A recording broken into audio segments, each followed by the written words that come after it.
Halo sahabat Fiksi Channel, semoga sahabat Fiksi Channel selalu sehat walafiat, barokah rezeki dan hidupnya, amin. Pada kesempatan kali ini Fiksi Channel akan melanjutkan serial Darah Pendekar Jilid 3 dengan judul Memburu Iblis karya Sriwijono. Oke, tanpa berlama-lama lagi kita langsung pada ceritanya. Sedot.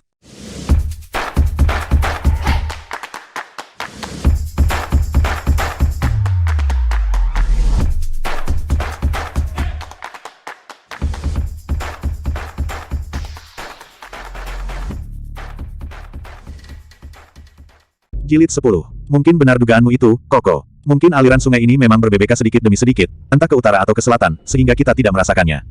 Namun yang terang perjalanan kita akan menjadi bertambah panjang karenanya. Oh, padahal perutku semakin tak mau diajak berjalan lama-lama. Ah, tenangkanlah hatimu, istriku garis bawah kita tidak boleh berputus asa karenanya. Ingat nasib anak kita, dia tidak boleh lahir sebelum engkau keluar dari dalam tanah ini. Kita berpacu dengan waktu, kita berdua harus sudah mencapai Laut Timur sebelum kandunganmu berumur 8 bulan. Ayo, tumbuhkanlah lagi semangatmu. Bayangkan, apa jadinya kelak bila anak itu lahir di tempat seperti ini.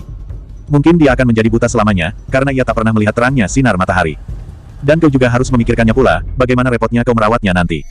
Moi, turutlah kata-kataku, kita harus berusaha hingga titik darah kita yang penghabisan.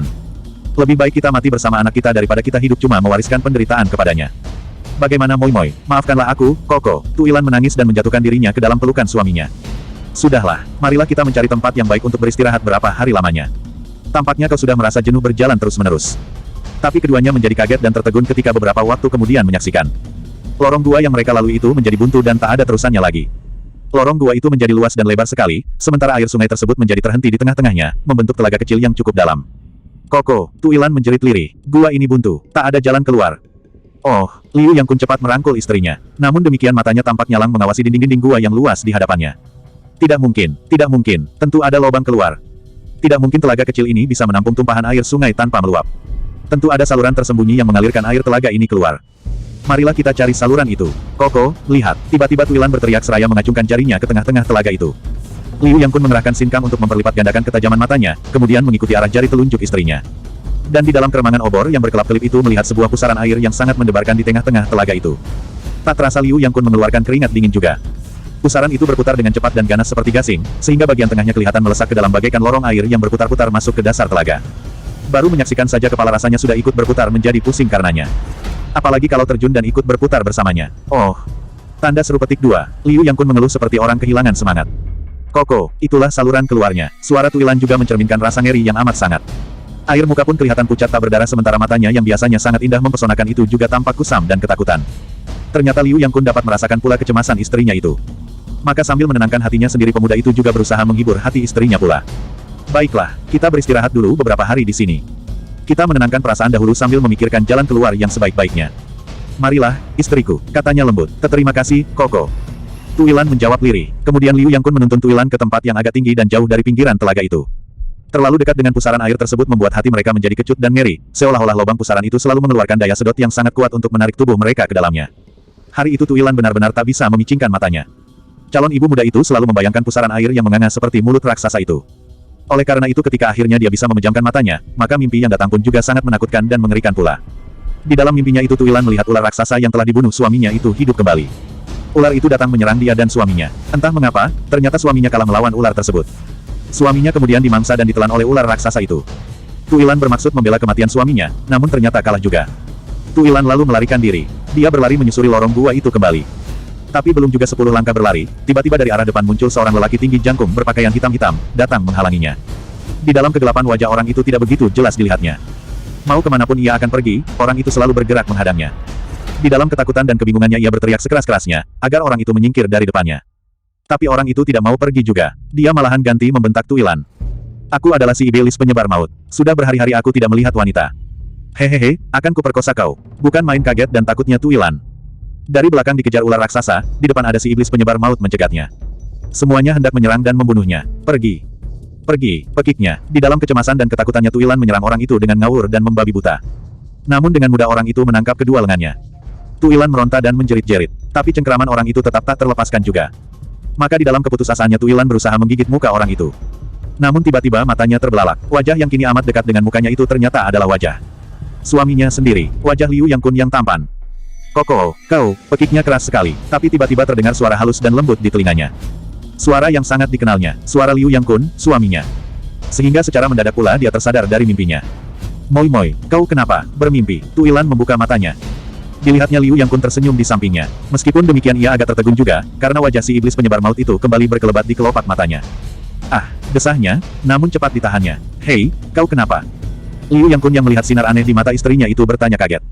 Tapi Tu Ilan cepat menyadari keadaannya. Oh, Koko. Aku takut, jeritnya lirih seraya menubruk dada Liu Yang Kun. Takut, apa yang kau takutkan? Kau telah bermimpi tadi. Tu Ilan mengangguk-angguk di dada Liu Yang Kun. Iya. Tanda seru, dan mimpiku sangat menakutkan sekali, katanya terengah-engah. Tapi kau sekarang sudah sadar bahwa itu hanya mimpi, bukan? Buat apa dipikirkan lagi? Tapi, aku tak bisa melupakannya, Koko. Mimpi itu seperti benar-benar terjadi. Tu Ilan menyahut sambil menangis malah. Liu Yang Kun terpaksa tersenyum mendengar ucapan istrinya. Ada-ada saja, pikirnya. Masakan mimpi bisa benar-benar terjadi? Ah, paling-paling cuma karena pengaruh kehamilannya saja sehingga istrinya itu punya pikiran yang aneh-aneh. Namun demikian ia juga tak ingin melukai hati istrinya. Maka dengan suara lembut dia berusaha menghiburnya. Kalau kau tak bisa melupakannya, sekarang coba ceritakan kepadaku mimpimu itu. Mungkin aku dapat meringankan beban pikiranmu. Tu Ilan mendongak dan menatap mata suaminya. Seolah-olah ia ingin meyakinkan dirinya bahwa Liu Yang Kun benar-benar mau mendengarkan ceritanya bukan hanya sekedar ingin menghiburnya saja. Melihat mata suaminya itu memancarkan kesungguhan hati, maka ia pun segera menceritakan mimpinya. Selesai bercerita wanita muda itu memandang suaminya lagi. Matanya bergetar, seakan-akan menuntut keterangan yang jujur tentang mimpinya itu. Apa sebenarnya yang terjadi di balik mimpinya itu? Dia yakin bahwa itu bukan hanya sekedar mimpi. Tentu ada sesuatu yang telah menyentuh alam di bawah sadarnya, yang akhirnya tercetus ke dalam mimpi. Sebaliknya, Liu Yang Kun segera terdiam mendengar mimpi istrinya itu. Telah sudah menduga sejak dahulu bahwa suatu saat tentu akan menerima tuntutan seperti itu. Untunglah sejak semula ia telah berterus terang serta jujur kepada Tu Ilan tentang dirinya. Sehingga apa yang hendak ia katakan kepada istrinya itu tentu telah diduga oleh istrinya sendiri. Sekarang secara tidak sadar istrinya itu hanya menuntut pengakuan yang jujur darinya. Moi Moi, aku bisa menerangkan arti mimpimu itu. Begini. Tanda seru petik 2, katanya perlahan, tentang ular raksasa yang hidup kembali, kemudian menyerang kita serta memakan aku itu, kukira hanya akibat dari rasa takutmu yang berlebih-lebihan terhadap ular itu dahulu, dan rasa takut itu lalu kau hubungkan dengan pusaran air yang menganga seperti mulut ular itu, yang kemudian malah menelan tubuhku pula. Sedangkan tokoh si iblis penyebar maut yang menghadang jalanmu, yang kemudian ternyata wajahnya mirip aku itu, kukira hanya cetusan dari perasaan hatimu sendiri, yang selama ini selalu kau pendam di dalam hati. Karena kau selalu menyimpan dan menekannya, maka pendapat hatimu, itu lalu muncul dalam bentuk mimpi tadi. Liu Yang Kun mengambil napas sebentar, lalu sambungnya lagi. Aku tahu, setelah mendengar cerita tentang sepak terjangku yang jahat dan keji itu, kau tentu sudah mempunyai dugaan atau pemikiran, siapa sebenarnya aku ini. Di dalam hatimu tentu sudah ada bayangan siapa wajah si iblis penyebar maut yang mengerikan itu. Namun karena kekurang yakinanmu sendiri terhadap dugaan itu, apalagi begitu melihat kau lantas merasa suka dan kasihan, maka dugaan itu lalu kau kubur dalam-dalam di dalam lubuk hatimu sendiri. Padahal setiap saat dugaan itu masih saja menggodamu. Maka akibatnya semua lantas muncul di dalam mimpimu, bukankah begitu? Moi Moi, Koko.aku, oh. Te Ilan menjadi pucat seperti gadis yang terbuka rahasianya. Istriku, aku tahu sejak semula kau telah mempunyai dugaan bahwa aku adalah si iblis penyebar maut itu. Tapi aku juga tahu bahwa kau tidak sampai hati untuk mengatakan kepadaku. Petik 2, Koko, aku tidak berani. Ini, aku tahu kau tidak berani menuduhku. Kau terlalu cinta kepadaku, di dalam hati kau justru berusaha membantahnya. Bukankah demikian, Moi Moi? Tu Ilan tertunduk lemah. Jadi, kau memang benar si iblis penyebar maut itu. Liu Yang Kun menarik napas panjang. Matanya menatap istrinya tajam-tajam. Benar, ucapannya tegas. Sejak semula aku memang hendak mengatakannya kepadamu. Tapi aku tak berani, aku takut kehilangan kau. Selain itu aku juga sudah menyangka bahwa kau telah mengetahuinya. Oh, Tu Ilan tiba-tiba berdesah, dan tiba-tiba pula matanya menatap ke arah suaminya. Ada apa, Moi Moi? Koko, kata guruku, kedua orang tuaku mati dibunuh orang di sebuah hutan kecil di luar gurun Gobi sana. Ayahku disembelih dan ibuku diperkosa sebelum dihabisi nyawanya. Cobalah ingat-ingat, Koko, pernahkah kau membunuh seorang bangsawan yang sedang bepergian dengan keluarganya di tempat itu? Liu Yang Kun mengerutkan dahinya, tapi dengan tegas pemuda itu menjawab. Moi Moi, aku tak tahu, mengapa kau menuduhku demikian. Aku juga tak tahu pula, apa alasanmu mencurigai aku. Meskipun demikian aku akan menjawabnya juga. Moi Moi, dengarlah. Aku memang telah banyak membunuh orang dan berbuat jahat di mana-mana. Tapi satu hal yang kuingat betul, yaitu, aku belum pernah keluar dari daerah Tionggoan, apalagi menyeberangi Gobi. Selama hidupku aku belum pernah menginjak gurun yang ganas itu. Nah, kau puas. Tiba-tiba wajah Tu Ilan menjadi berseri-seri. Oh, Koko, terima kasih. Aku sangat berbahagia sekali. Serunya gembira, lalu berlari ke pelukan Liu Yang Kun. Hei, nanti dulu, apakah engkau sudah lupa bahwa aku adalah si iblis penyebar maut? Liu Yang Kun pura-pura berteriak memperingatkan. Tapi Tu Ilan justru merangkul semakin kencang malah. Aku tak peduli, biar jahat, baik atau jelek, yang penting aku cinta kepadamu. Habis perkara, teriaknya lantang. Diam-diam Liu Yang Kun sangat berbahagia pula melihat kegembiraan istrinya. Tidak tampak lagi bayangan ketakutan ataupun kengerian di wajah istrinya.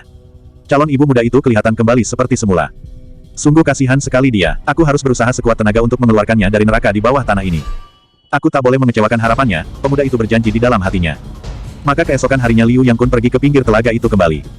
Ditelitinya dan dipelajarinya sungguh-sungguh keadaan pusaran air tersebut. Beberapa kali ia memotong tali pintalannya dan melemparkannya ke tengah-tengah pusaran itu. Dan ia lalu menyaksikan benda tersebut hilang lenyap di telan pusaran air itu.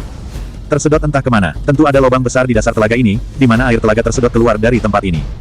Yang menjadi persoalanku sekarang adalah, apakah lubang itu dapat kulalui bersama Tu Ilan nanti? Dan yang kedua ialah, berapa panjang lubang air itu mengalir ke permukaan tanah kembali. Kalau saluran air itu terus memanjang sampai di laut timur sana. Terang aku dan Tu Ilan akan kehabisan napas di tengah jalan, pikirnya di dalam hati. Pemuda itu lalu melangkah mengelilingi air telaga itu. Sayang aku tak bisa menyelam lebih dahulu untuk menyelidikinya. Pusaran ini sangat kuat, sekali terjun ke dalamnya, tubuhku tentu tersedot ke dalam lubang tanpa bisa berkutik lagi. Jangankan untuk kembali, berenang untuk menyelamatkan diri pun kiranya sudah amat sulit sekali. Satu-satunya kemungkinan hanyalah pasrah kepada Tian dan membiarkan diri diseret arus air. Pemuda itu meneruskan lamunannya. Malamnya Tu Ilan bermimpi lagi. Seperti juga kemarin, ular raksasa itu hidup pula kembali. Lagi-lagi suaminya dimakan dan ditelannya, sehingga ia menjadi sendirian pula di dalam gua itu. Koko, aku takut. Mimpi itu seperti memberi isyarat kepadaku bahwa kau akan pergi meninggalkan aku. Oh, setelah sadar kembali Tu Ilan menangis di dada suaminya. Moi, tak ada kekuatan yang bisa memisahkan kita selain kematian. Mengapa kau masih tidak percaya juga? Liu Yang Kun menenangkan hati Tu Ilan. Bukan itu, Koko, tentang kasih sayang kita, aku telah percaya. Namun rasanya ada sesuatu kekuatan lain, yang hendak memisahkan kita. Sudahlah, itu hanya bayanganmu saja, kita tidak mungkin berpisah lagi. Kita hanya mempunyai dua pilihan saja, yaitu, mati bersama atau hidup bersama. Kemungkinan yang lain tidak ada. Koko, maka setelah kupikirkan masak-masak, tiada jalan lain bagi kita untuk keluar dari tempat ini selain mati bersama di pusaran air itu. Liu Yang Kun berkata tegas. Koko, Tu Ilan berdesah sambil membelalakkan matanya. Takut dan ngeri, namun Liu Yang Kun tetap pada pendiriannya. Bagaimana pendapatmu? Kita tetap bersatu atau? Desaknya.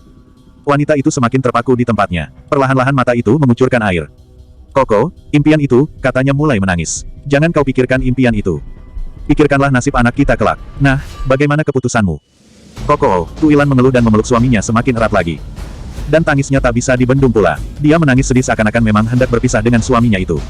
Sesungguhnya lah bahwa hatinya merasa sangat takut melihat pusaran air tersebut, apalagi kalau ia harus terjun pula ke dalamnya, namun demikian ia juga akan merasa lebih takut lagi bila harus berpisah dengan suaminya.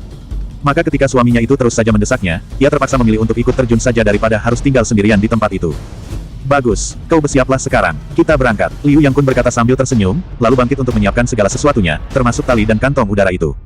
Sekarang, Tu Ilan tersentak memandang suaminya. Kulit mukanya pucat tak berdarah. Mengapa, menunda-nunda waktu tak baik buatmu?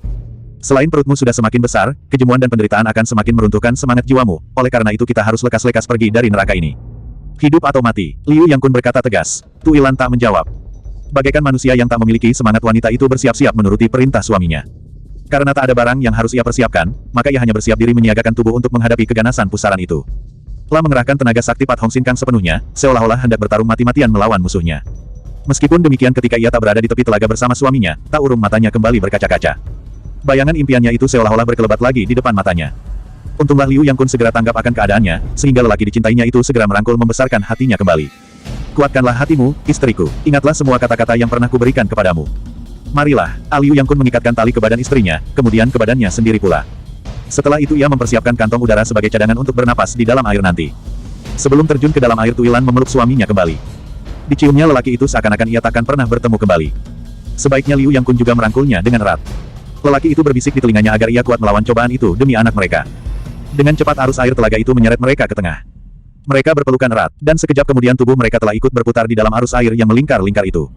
Semakin lama semakin cepat, dan akhirnya ketika telah sampai di pusat lingkaran, tubuh mereka lalu tersedot ke bawah bagai gasing yang terbenam ke dalam air. Ternyata lubang air di dasar telaga itu cukup besar untuk mereka berdua.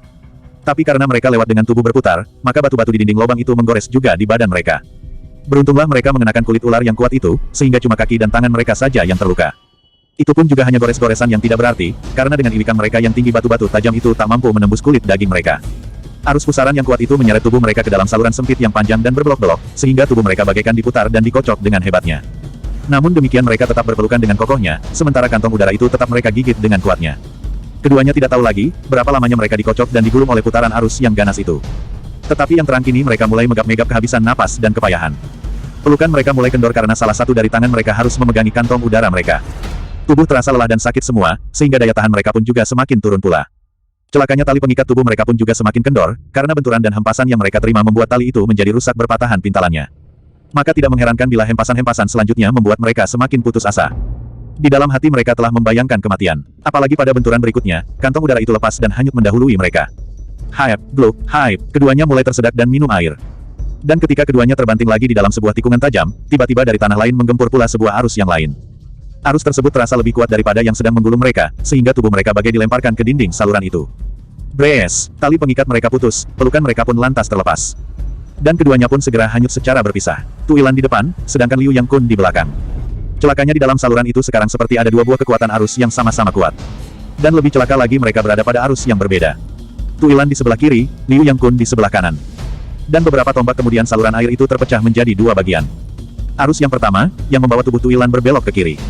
Sedangkan arus yang kedua, yang membawa Liu Yang Kun, melaju terus ke depan, ke lorong saluran yang lebih lebar dan luas. Di dalam keputusasaan mereka itu Tuilan masih melihat berkelebatnya tubuh suaminya, yang terbawa arus ke arah saluran yang berbeda. Mulutnya sudah mau berteriak, tapi air pun segera banjir ke dalam perutnya. Detik-detik selanjutnya Tuilan sudah tidak dapat memikirkan yang lain-lain lagi, karena ia harus bergulat dengan arus ganas yang menggulungnya. Tuilan sudah tidak merasa kalau tubuhnya terangkat naik, karena lubang saluran itu berbelok ke atas. Malah beberapa saat kemudian tubuhnya seperti dimuntahkan keluar dari suatu lubang kebun dan gunung berapi. Tuilan merasakan tubuhnya melayang ke atas dengan cepat sekali, terlepas dari libatan arus air yang ganas itu. Namun demikian wanita muda itu masih merasakan tubuhnya berada dalam kubangan air yang dalam. Duk, tiba-tiba Tuilan merasakan tubuhnya membentur papan yang keras, sehingga papan kayu tersebut sampai bergoyang-goyang karenanya. Dan di lain saat tubuhnya telah timbul di permukaan air. Namun bersamaan dengan waktu itu pula kesadarannya jadi hilang dan tak ingat apa-apa lagi. Kurang ajar, ada orang hendak menggulingkan sampan kita, mendadak terdengar suara Parau berteriak. Dan di lain saat punggung Tuilan telah dicengkeram orang dan ditarik ke atas perahu kecil. Bro, kepala Tuilan membentur papan perahu, sementara kedua kakinya masih tergantung di pagar perahu, sehingga tanpa dapat dicegah lagi semua air yang berada di dalam perutnya tertumpah keluar. Bangsat, dia, hei, Tuako, dia seorang wanita, suara Parau itu kembali berteriak keras. Hah, benar, dia seorang wanita, dari mana dia? Mengapa pakaiannya aneh benar, sahut suara yang lain, yang tidak kalah kasarnya dari suara pertama. Dan, cantik pula, cantik bukan main, jangan-jangan, jangan-jangan dia adalah hantu penjaga Taiao Telaga Agung ini. Suara Parau yang pertama tadi tiba-tiba berubah menjadi gemetar. Maksudmu dia itu Oxianli, Dewi Telaga, pemilik Cengelebendong yang sekarang sedang kita tunggu-tunggu kemunculannya itu. Suara yang kedua menegaskan, nadanya juga ikut ragu-ragu. Ya, kau lihatlah pakaiannya itu, bukankah itu kulit ular raksasa? Siapa lagi di dunia ini yang mengenakan kulit ular bersisik besar-besar itu selain Oxianli? Hening sejenak, suasana menjadi tegang, sementara kabut malam mulai turun menutupi cerahnya sinar bulan purnama di atas telaga luas itu. Udara pun lalu berubah menjadi semakin dingin pula. Bagaimana, Tuako? Tanda tanya petik 2. Mendadak kedua buah suara itu meminta pendapat orang yang ketiga secara berbareng. Terdengar orang menghela napas. Aku tak pernah percaya pada segala dongeng tentang hantu atau setan di telaga Taiao ini. Aku hanya percaya pada cerita tentang naga raksasa atau Cheng Liongong yang hidup di dalam telaga ini, yang menurut penuturan guruku selalu keluar setiap 50 tahun sekali, yaitu pada saat bulan penuh di permulaan musim semi seperti sekarang ini. Tapi bila kulihat keadaan wanita aneh yang muncul secara tiba-tiba ini, hatiku rasanya menjadi ragu dan berdebar-debar pula. Pikiranku menjadi goyah pula. Sementara itu pikiran Tuilan telah mulai jernih kembali. Pelan-pelan wanita muda itu membuka matanya. Dan, tiba-tiba ia harus menutup matanya kembali. Sinar bulan yang telah meredup karena kabut itu ternyata masih terlalu tajam untuk matanya yang sudah terbiasa di dalam kegelapan. Namun demikian pikirannya yang sudah sadar kembali itu segera teringat akan kejadian yang baru saja dia alami bersama suaminya. Koko, rintihnya perlahan seraya mengelus-elus anak yang ada di dalam perutnya. Tuako, dia bergerak. Orang yang bersuara Parau itu kembali berseru dengan nada gemetar. Dan sampan kecil itu sedikit oleng ketika ia melompat mundur. Orang yang dipanggil, Tuako, itu melangkah maju mendekati Tuilan. Kebetulan segumpal awan tebal melintas menutupi bulan. Dan berbareng dengan itu Tuilan pun juga telah membuka mata kembali. Kalau orang-orang di dalam sampan kecil tersebut agak terhalang dengan kegelapan yang mendadak ternyata tidak demikian halnya dengan Tuilan. Wanita muda itu justru bisa melihat dengan jelas keadaan di sekitarnya. Mula-mula yang tampak adalah sampan kecil di mana ia berbaring. Setelah itu orang-orang yang sedang mengelilinginya, yaitu 3 orang lelaki kasar yang tadi telah terdengar suaranya. Mereka adalah orang-orang Kang O berusia antara 30 sampai 40 tahun. Wajah mereka kelihatan beringas dan kejam, sementara di pinggang masing-masing tampak tergantung senjata golok yang besar-besar mengkilap. Sekejap Tuilan menjadi beringas pula, matanya nyalang mencari suaminya. Tapi sesaat kemudian ia menjadi sadar pula bahwa suaminya tidak ada di tempat itu. Yang ada hanya 3 orang kasar yang tidak dikenalnya itu. Dan ketika ia mencoba mengedarkan pandangannya ke sekelilingnya, ia menjadi terkejut sekali. Di sekelilingnya terbentang sebuah telaga yang amat luas dan indah sekali. Pohon-pohon bunga yang beraneka warna tampak penuh sesak memenuhi tepiannya. Sementara di atas telaga itu sendiri kelihatan berpuluh-puluh perahu, besar maupun kecil, hilir mudik tersebar di segala tempat. Beberapa buah di antaranya, terutama yang besar-besar, tampak memasang lampu tank yang berwarna-warni pula. Oh, aku tidak bermimpi sekarang. Ini betul-betul sebuah kenyataan. Aku telah terbebas dari kurungan gua-gua itu. Tapi, apa gunanya kebebasan ini tanpa adanya Liu Yang Kun di sisiku? Tuilan yang melihat keindahan di sekitarnya itu tiba-tiba justru merintih di dalam hatinya. Tuako, awas. Dia bergerak lagi. Sebaiknya kita ikat saja kaki dan tangannya agar tidak bisa kembali ke dasar telaga. Siapa tahu dia benar-benar Ocean Li, sehingga kita bisa mempergunakannya sebagai perisai kalau Cheng Liomong itu benar-benar muncul nanti.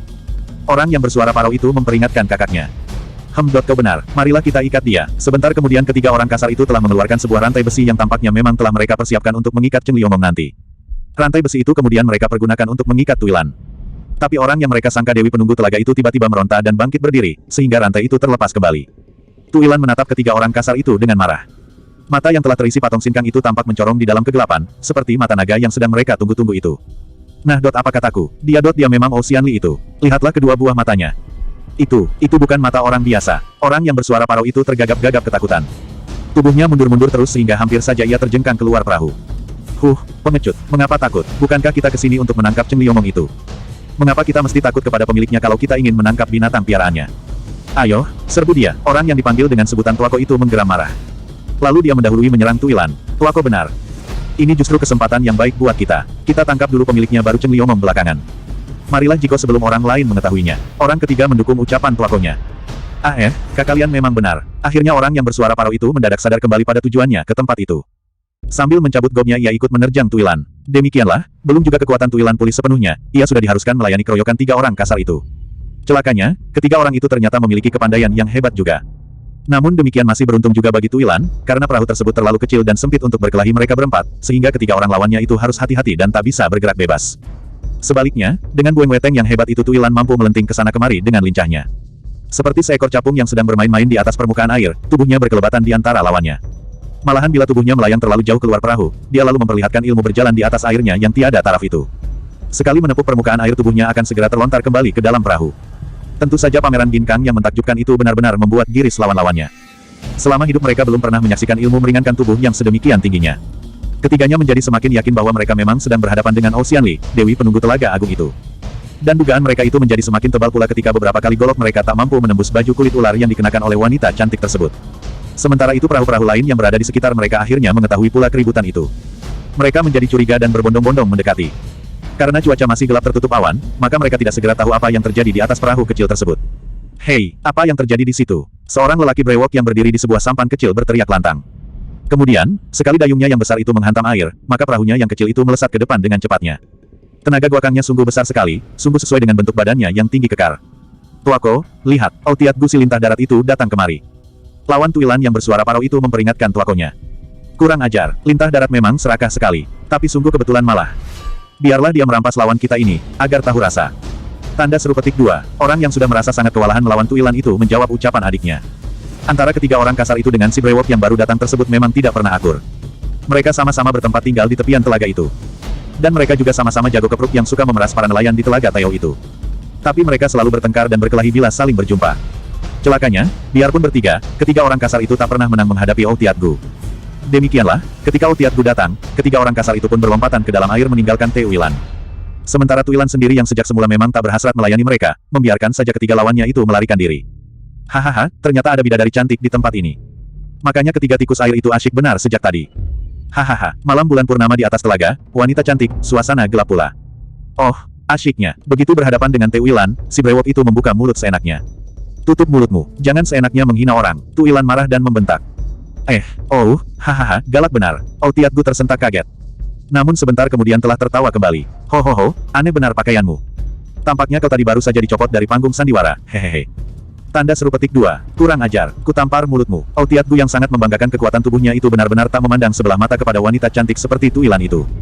Lelaki kasar seperti dia sudah biasa dikerubut orang setiap harinya.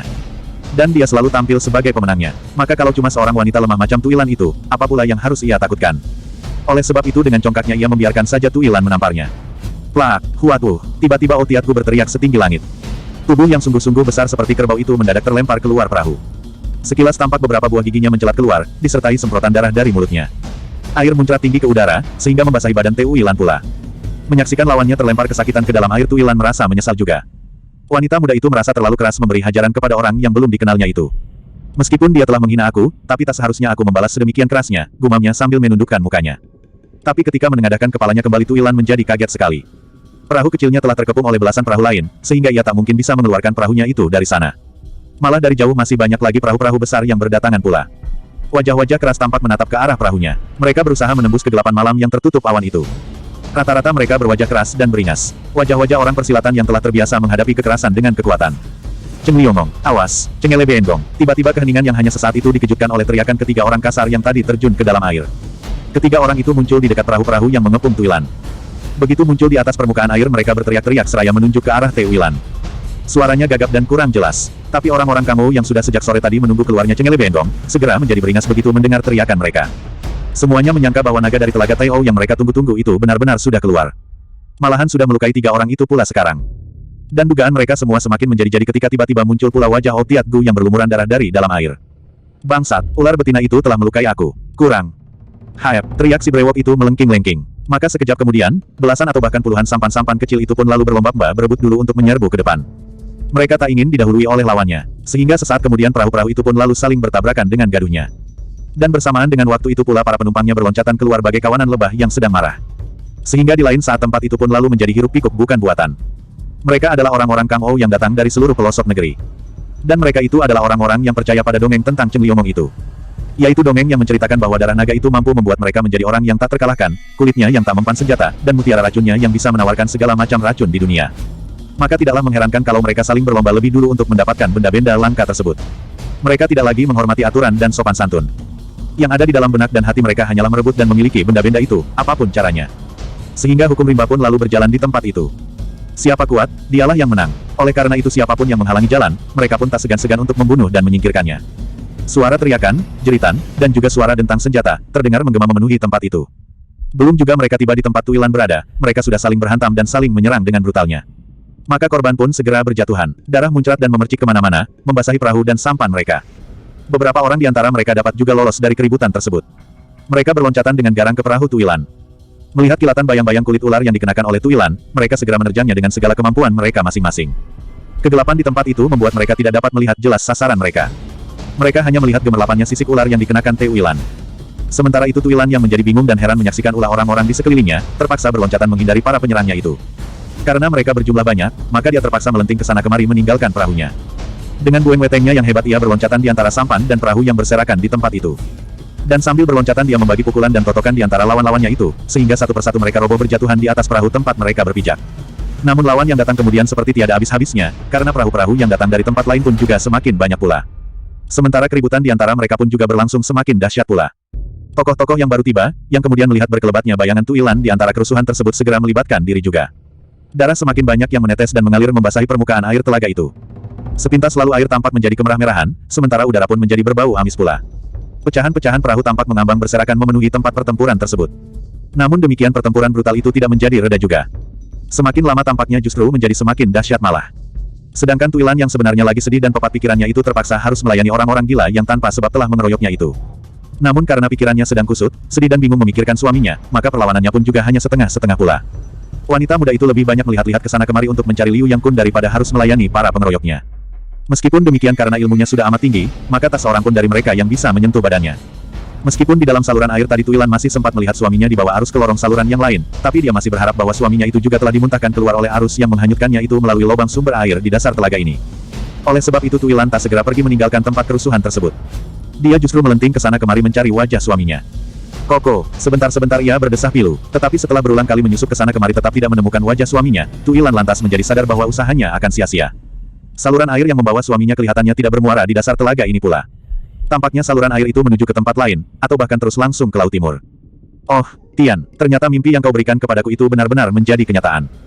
Dia telah pergi, ratapnya di dalam hati. Tuilan benar-benar menjadi putus asa sekarang. Keinginannya untuk hidup telah hilang. Dia ingin mati saja menyusul suaminya. Tapi mendadak berkelebat di dalam pikiran Tuilan sebuah kemungkinan yang lain. Benarkah suaminya itu sudah meninggal dunia? Bagaimana kalau dia dapat meloloskan diri dari arus pusaran air itu? Dan bagaimana seandainya suaminya kelak mencari dia dan anaknya? Ah, aku tidak boleh mati sebelum yakin bahwa dia juga telah meninggalkan aku. Sementara terjadi pergolakan batin di dada Tuilan, maka pertempuran brutal di tengah-tengah kegelapan telaga itu pun juga semakin menjadi-jadi pula. Semuanya menyangka bahwa Cengele Beengong itu benar-benar telah keluar dari dasar telaga. Oleh karena itu, setiap perahu yang datang, maka penumpangnya pun segera berebut dahulu ke depan, ke tempat pertempuran yang telah penuh sesak dengan perahu dan sampan itu. Mereka berlarian di atas perahu yang berhimpitan itu sambil menyebar kematian. Tak peduli kenal atau belum, asal ada orang yang menghalangi jalannya, langsung mereka babat tanpa bertanya lagi. Dan salah seorang dari mereka yang baru datang itu, tampaklah seorang lelaki tua kurus berpakaian mewah, menerobos keributan tersebut dengan tangan kosong. Meskipun demikian, setiap kedatangannya selalu membuat kocar-kacir orang di sekelilingnya. Beberapa jago silat berusaha melawannya, namun tanpa kesulitan lelaki kurus itu menghajar mereka. Tung Hai Nungjin, salah seorang dari pengeroyoknya berseru begitu bisa melihat jelas wajahnya. Benar, akulah yang datang. Oleh karena itu menyingkirlah. Biarkanlah aku melihat keadaan di depan itu, orang tua itu menjawab angkuh. Benar juga, mendengar nama besar orang itu, yang lain pun segera menyingkir. Tapi baru beberapa langkah orang tua itu berloncatan, di depannya telah banyak orang yang menghalangi jalannya lagi. Malah salah seorang di antaranya terpaksa beradu pukulan dengan dia karena nyaris bertabrakan. Pelak, masing-masing terpental hampir jatuh. Keduanya saling melirik dengan hati berdebar kaget. Siapakah kau? Oh, Tiatung Lokai, pengemis tua bertongkat besi, rupanya. Tung Hai Nungjin menggeram. Tiatung Lokai adalah ketua Tiatung Kaipang daerah utara. Namanya juga sangat terkenal sejak masih pemerintahan Kaisar Qin Shi yang jatuh itu. Lebih terkenal daripada nama suhengnya, Tiatung Hongkai pengemis gila bertongkat besi yang menjadi ketua daerah selatan. Walaupun demikian, melihat Tung Hai Nungjin, ketua perkumpulan pengemis daerah utara itu ternyata merasa segan juga. Tung Hai Nungjin, tak kusangka kau bisa berkeliaran di daratan juga. Sayang kita tak mempunyai banyak waktu untuk menyambutmu. Maafkanlah, Tiatung Lokai menggeram pula, kemudian melompat pergi meninggalkan tempat itu. Tung Hai Nungjin berbisik kaget sambil melirik ke kanan dan ke kiri. Apakah dia datang bersama kawan-kawannya? Mengapa aku tak melihat mereka itu? Diam-diam Tung Hai Nungjin merasa gentar juga hatinya. Dia tahu Tiatung Lokai mempunyai banyak teman di dunia Kangou, termasuk di antaranya yang sangat ia segani adalah Kesim Xiao Hiap pendekar muda patah hati pemilik Pulau Mengto yang sangat tersohor itu. Jikalau benar apa yang dikatakan oleh Tiatung Lokai itu, maka dia memang harus berhati-hati. Siapapun ingin meminum darah Cheng Yimong dan mengambil mutiara racunnya, maka aku tak perlu heran kalau semua tokoh-tokoh persilatan berkumpul di sini sekarang. Mungkin tokoh-tokoh sakti seperti Hong Yap Shou Tianhai, Hong Wei Kun Yap Kiong Li, ataupun pemimpin-pemimpin aliran ternama seperti Beng Kau, Mo Kau dan Im Yang Kau itu pun ada di sini pula saat ini. Petik 2. Ternyata betul juga dugaan Tung Hai Nungjin itu. Belum juga dia beringsut dari tempatnya, mendadak dari arah barat terdengar umpatan dan caci maki yang amat dikenalnya. Siapa lagi di dunia ini yang gemar mengumpat dan memaki seenaknya sendiri selain Put Cheng Lilojin, orang tua yang tak tahu aturan ketua Bing Kau. Bangsat kurang ajar, monyet busuk semuanya, Cheng Liomong sudah keluar aku tidak diberitahu. Babi anjing, ayo, semua menyingkir, abis Susiok baru berak, sih. Masakan si monyet busuk disuruh mendekati, bukankah bisa kelengar nanti? Mendingan kita menjauh, bukankah begitu, Sute? Betul, Suheng. Apalagi, anunya, suhu baunya bukan main. Anunya. Apa? Terdengar bentakan Put Cheng Lilojin lagi. Kotorannya, suara yang terakhir tadi menjawab cepat sambil tertawa tergelak-gelak. Bangsat, hahaha, anak konyol, ku tempeleng kau. Lalu tampak 3 buah bayangan berkelebat mendahului Tung Hai Nungjin. Dan ketika tokoh bajak laut itu mencoba melomok dan memperhatikan mereka, kepalanya segera mengangguk-angguk. Nah, apa kataku tadi? Bangsat tua dari aliran Bing Kau itu benar-benar datang kemari bersama muridnya dan murid suhengnya yang konyol itu. Aku takkan lupa pada murid suhengnya yang sinting itu. Katanya seraya menarik napas panjang. Pada waktu itu di daerah Tionggoan berkembang banyak aliran kepercayaan. Tapi yang sudah amat terkenal dan banyak pengikutnya hanya 3 buah saja, yaitu aliran Bing Kau, Mo Kau dan Im Yang Kau. Selain memiliki pengikut yang banyak, ketiga macam aliran tersebut juga memiliki banyak tokoh-tokoh sakti pula. Salah satu di antaranya adalah Put Cheng Lilojin tersebut. Put Cheng Lilojin adalah ketua aliran Bing Kau. Dia menggantikan suhengnya yang mengundurkan diri 20 tahun yang lalu. Dia mempunyai 4 orang murid, 3 laki-laki dan 1 perempuan.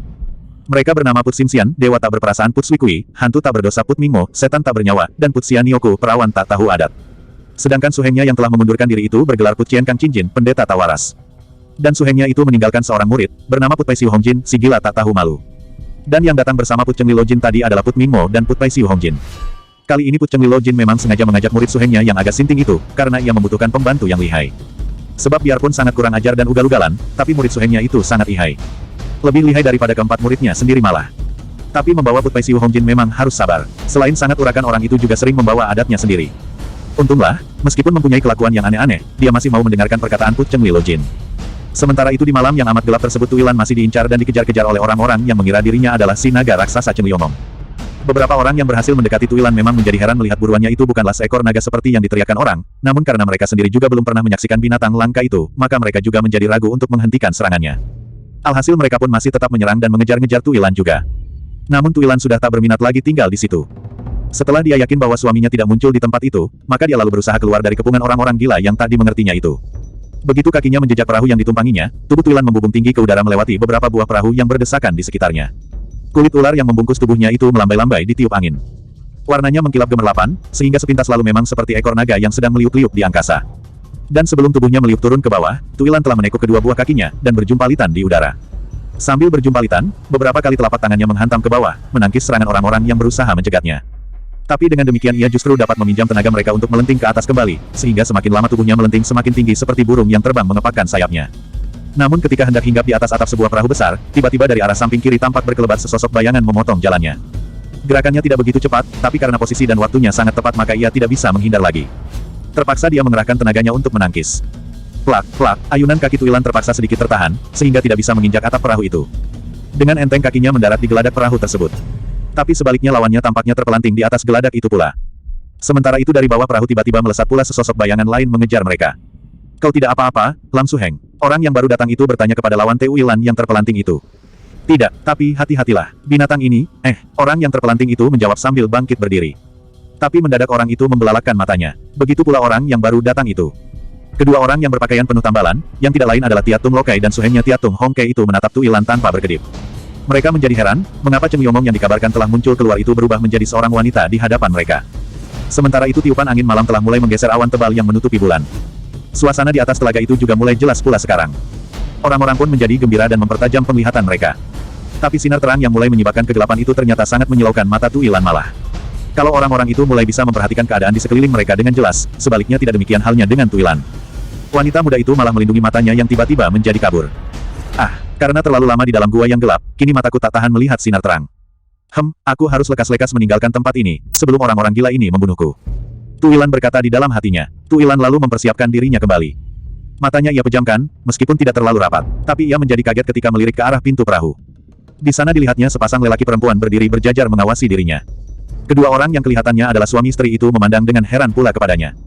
Yang lelaki bertubuh jangkung dan tampak berwibawa, sementara yang perempuan juga kelihatan anggun dan cantik. Namun bukan kecantikan atau ketampanan laki wanita itu yang membuat kaget Tuilan. Yang mengejutkan Tuilan adalah sikap kedua pengemis yang berada di hadapannya itu. Pengemis-pengemis tersebut kelihatan sangat segan dan menghormat sekali kepada mereka. Hongkei, Lokai, siapakah wanita muda ini? Kenapa kalian mengejar-ngejar dia? Apakah kalian bermusuhan? Terdengar lelaki berwibawa itu bersuara. Tochu, majikan pulau. Ternyata Tochu telah tiba pula. Kedua pengemis itu menjawab berbareng. Lalu Tiatung Hongkei melanjutkan lagi, begini, Tochu. Kami berdua pun juga baru datang pula. Namun kedatangan kami ternyata sudah terlambat. Orang-orang di sini sudah berteriak-teriak mengatakan bahwa Cheng Yongong sudah keluar dari sarangnya. Maka kami pun lantas ikut-ikutan memburunya pula. Tapi setelah kami memegangnya, tiba-tiba binatang itu berubah menjadi wanita muda ini. Tentu saja kami berdua menjadi bingung sekali. Jadi lelaki tampan yang ternyata adalah Kesim Xiaohiap dari Pulau Mengto itu hendak berkata lagi, tapi segera terputus dengan tiba-tiba karena dari bawah perahu berkelebat pula bayangan Pu Cheng Li Lojin dan kawan-kawannya ke atas perahu. Hei, begitu sampai di depan Tuilan, ketua bingkau itu memekik kaget pula. Apa-apaan ini, bangsat, di manakah Cheng Yongong tadi? Mendengar pembicaraan orang-orang itu tahulah Tuilan sekarang bahwa mereka semua telah salah sangka terhadap dirinya. Tampaknya orang-orang yang berada di telaga malam ini sedang menunggu munculnya Cheng Yongong. Maka dari itu begitu melihat dirinya yang berpakaian kulit ular itu muncul di atas permukaan air, mereka lantas menyangkanya Cheng Yongong. Tapi dugaan mereka itu sebetulnya juga ada sedikit kebenarannya pula. Sebab kulit yang kupakai sekarang ini memang kulit Cheng Yongong juga. Tuilan membatin seraya bersiap-siap untuk meloncat pergi dari tempat itu. Sementara itu melihat kedatangan Pu Cheng Li Lojin di perahunya, Kesim Xiaohiap segera menyambutnya. Mereka lalu saling memberi hormat dan berbasa-basi menanyakan keselamatan mereka masing-masing. Dan kesempatan tersebut segera digunakan oleh Tuilan untuk melesat pergi meninggalkan tempat itu. Tunggu, semuanya berteriak dan berusaha menghalang-halangi. Namun sudah terlambat, tubuh Tuilan sudah terlanjur melesat bagai peluru meninggalkan mereka. Semuanya hampir tidak menyangka bahwa wanita muda itu mampu bergerak sedemikian cepatnya. Kesim Xiaohiap yang disohorkan orang sebagai jago sinkang nomor wahid di dunia itu pun juga tidak menyangka pula sebelumnya, sehingga dia menjadi terlambat pula menyadarinya. Tahu-tahu wanita muda itu telah melayang keluar dari perahunya. Tuilan benar-benar mengerahkan seluruh ginkangnya. 3 atau 4 loncatan saja dia telah keluar dari kerumunan perahu tersebut. Tapi berbareng dengan itu awan gelap yang menutupi rembulan benar-benar telah bergeser pergi meninggalkan tempatnya, sehingga bulan itu pun lalu bersinar kembali dengan cerahnya. Seketika pandangan Tuilan menjadi silau bukan main. Rasa-rasanya apa yang dilihatnya menjadi putih cemerlang semuanya. Akibatnya ia tak bisa melihat apa-apa lagi, sehingga pada loncatan yang terakhir kakinya terperosok ke dalam air. Lebih celaka pula, pada saat yang bersamaan 2 buah senjata gelap berbentuk bintang yang dilepaskan oleh Tung Hai Nungjin mengenai leher dan pundaknya. Kedatangan bajak laut dari Laut Timur itu benar-benar tepat di saat pandangan Tuilan menjadi kabur dan terperosok ke dalam air telaga. Maka tidaklah mengherankan bila Tuilan tidak berkesempatan untuk mengelaknya sama sekali. Namun demikian masih untung juga bagi Tuilan karena dia mengenakan kulit ular yang kebal senjata itu, sehingga cuma sebuah dari amgi itu saja yang menembus kulit lehernya. Amgi yang lain segera runtuh begitu mengenai pundaknya yang terlindung oleh baju kulit ular itu. Jilid 11. Kena, Tung Hai Nungjin bersorak gembira, kemudian ikut terjun ke dalam telaga untuk mengejar buruannya itu. Sambil terus menyelam Tuilan menyeringai kesakitan. Senjata rahasia itu ternyata cukup dalam menembus daging lehernya, sehingga ia tak bisa segera mencabutnya.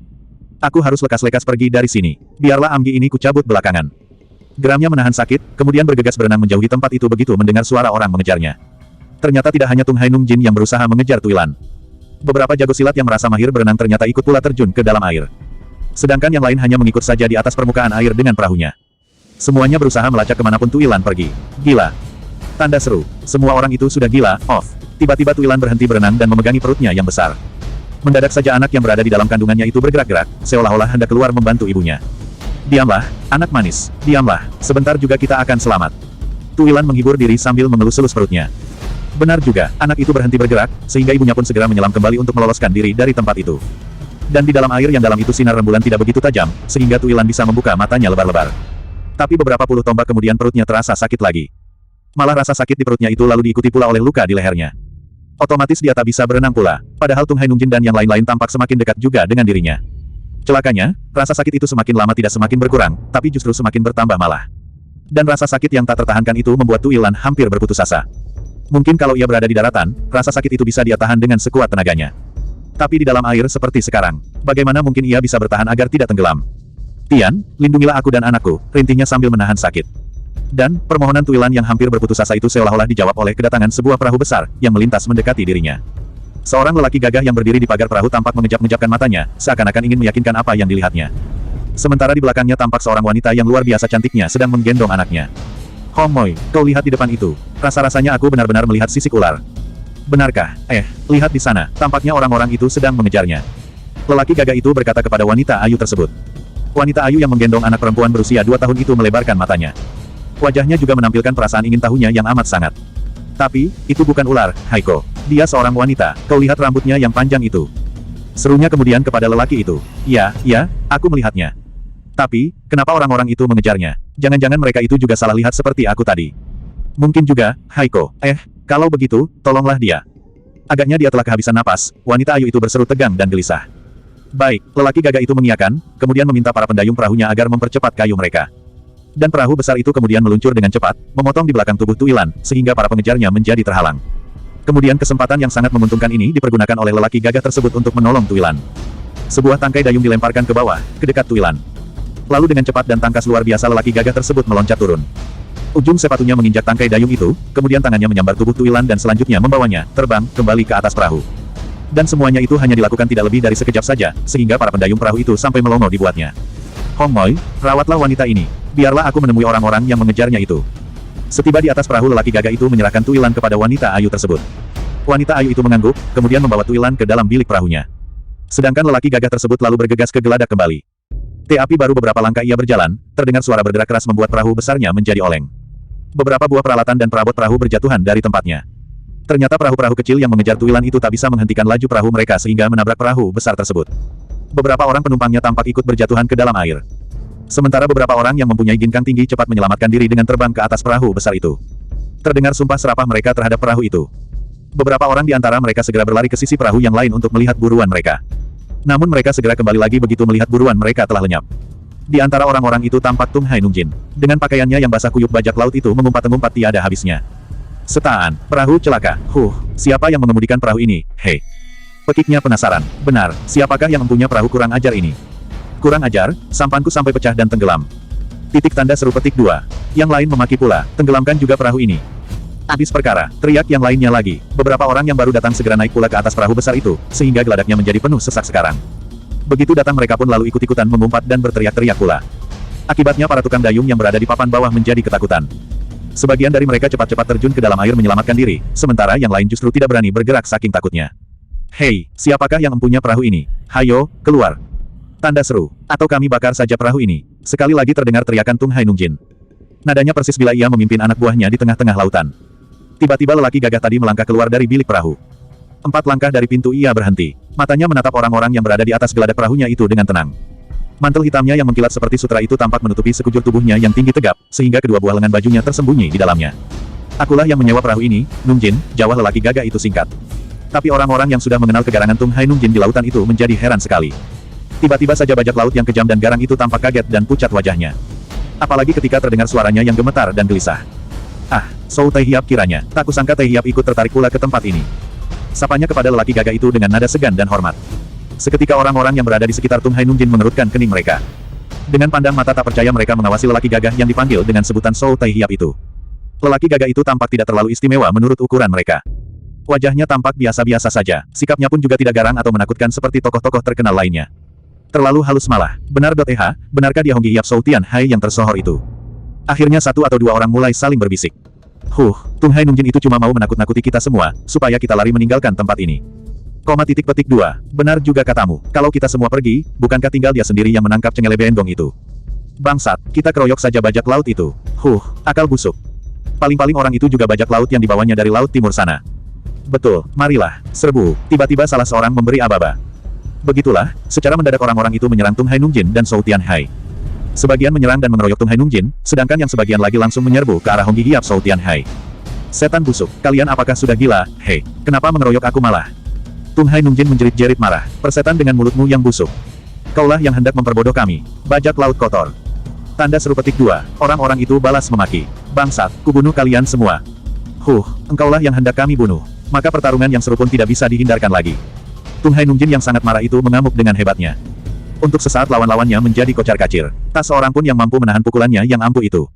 Semuanya tercerai-berai menghadapi Ban Seng Kun, pukulan selaksa bintang ilmu silat andalannya selama ini. Sementara itu di arena yang lain ternyata pertempuran belum dimulai juga. Pada gebrakan pertama tadi ternyata Shou Tianhai telah menunjukkan kesaktiannya yang menggiriskan hati, sehingga para penyerbunya menjadi ngeri dan ketakutan untuk menyerang lagi. Semuanya terpaku diam dengan wajah pucat di tempat masing-masing. Di dalam hati mereka kini mulai percaya kalau lelaki gagah itu memang benar-benar Honggi Hiap yang tersohor itu. Ternyata ketika orang-orang itu tadi berloncatan menyerbu dengan senjata mereka, sama sekali Shou Tianhai tidak bergerak untuk menghindarinya. Dibiarkannya saja senjata-senjata lawannya itu menghantami tubuhnya. Dia hanya menggerakkan tangannya untuk menangkis bila ada senjata yang tertuju ke arah kepalanya. Satu atau dua kali orang-orang itu tetap belum yakin kalau Honggi Hiap kebal terhadap senjata mereka.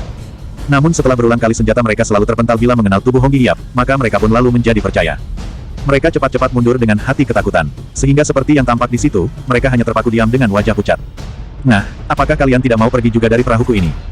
Ataukah kalian ingin menunggu pukulan tanganku? Shou Taihai menggertak.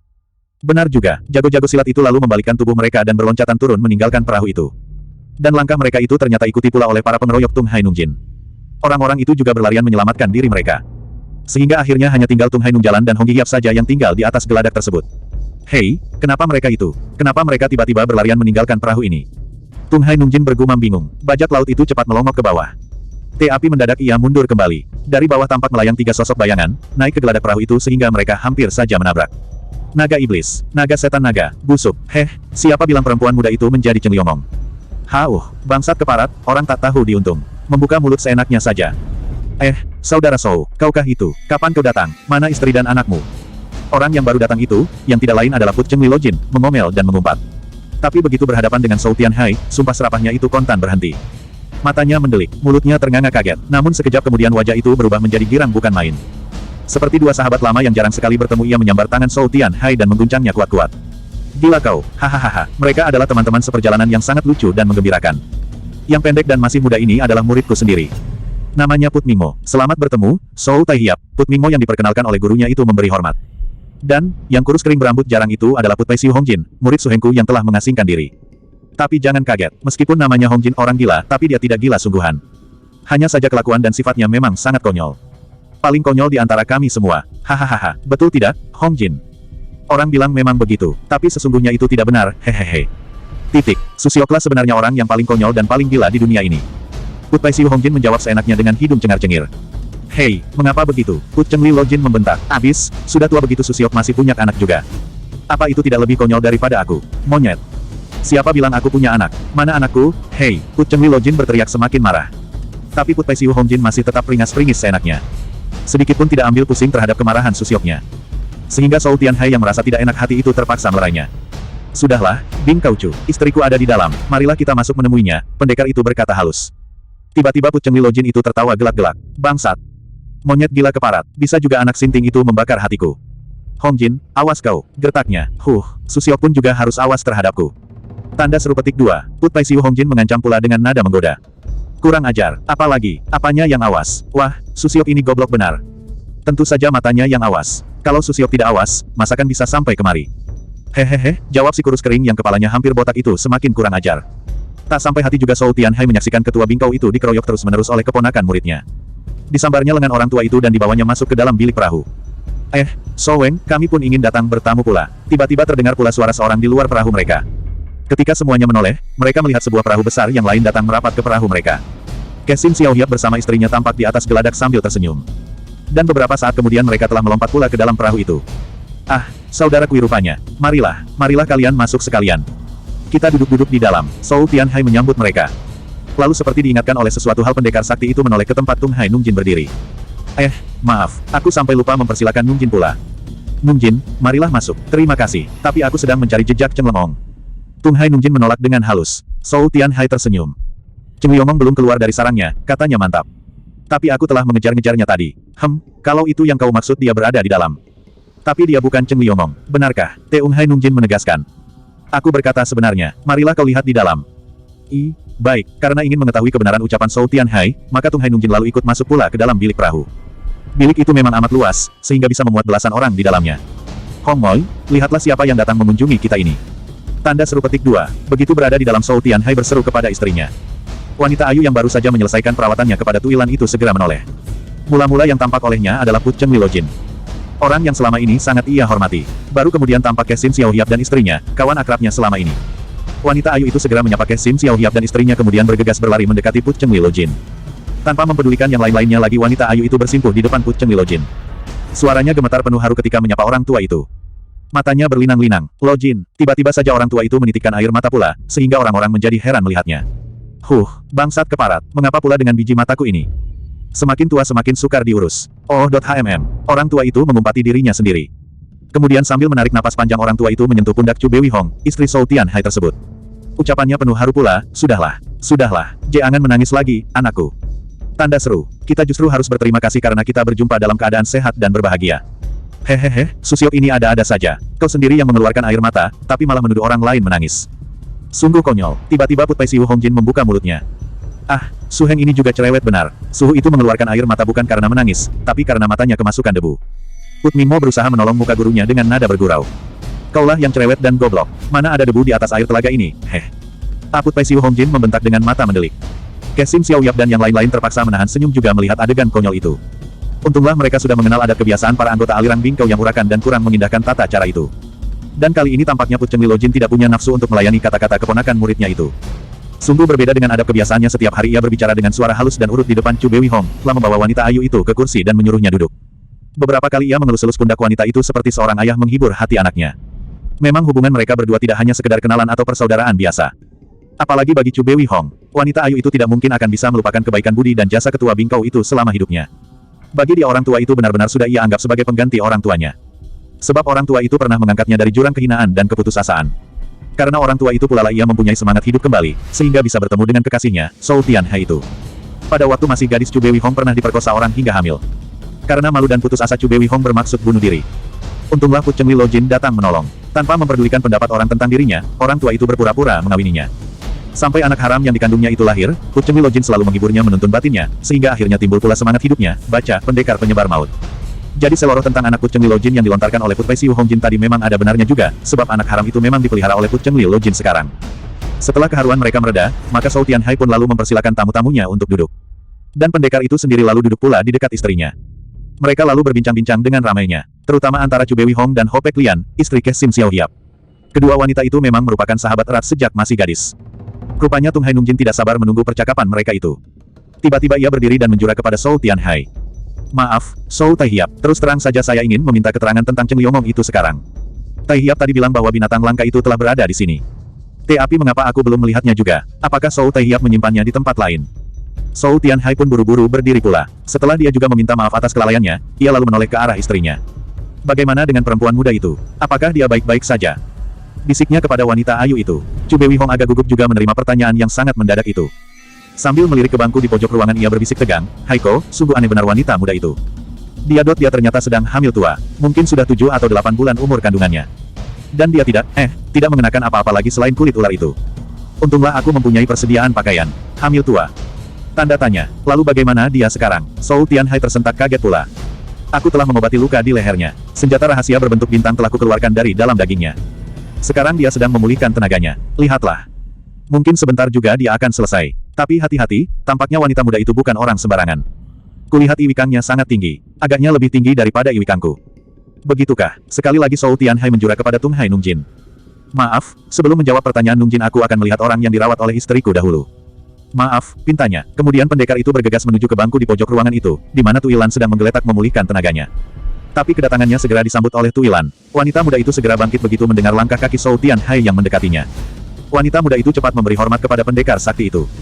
Terima kasih atas pertolongan Zhou Taihiap kepadaku, katanya pendek, lalu mengawasi orang-orang yang berada di dalam ruangan tersebut satu persatu. Dan ketika terpandang olehnya wajah Teung Hai Nung Jin di antara mereka, tiba-tiba wajah Tuilan menjadi merah. Perlahan-lahan dia melangkah mendekati tokoh bajak laut dari Laut Timur itu. Kaukah yang tadi melukai aku dengan senjata rahasia terbentuk bintang itu? Geramnya. Sementara itu Tung Hai Nung Jin sendiri juga sangat terkejut melihat pakaian dari kulit yang dipakai Tuilan itu. Rasa-rasanya seperti itulah benda yang dikejar-kejarnya tadi. Dan rasa-rasanya juga seperti itu pula benda yang dia serang dengan Amgi, yang kemudian timbul tenggelam di dalam air tadi. Tapi ia menjadi heran, mengapa tiba-tiba ada seorang wanita muda mengenakan kulit bersisik itu? Apakah dia tadi telah salah lihat? Apa-apaan ini? Di manakah Cheng Liomong itu? Zhou Taihiap, di mana?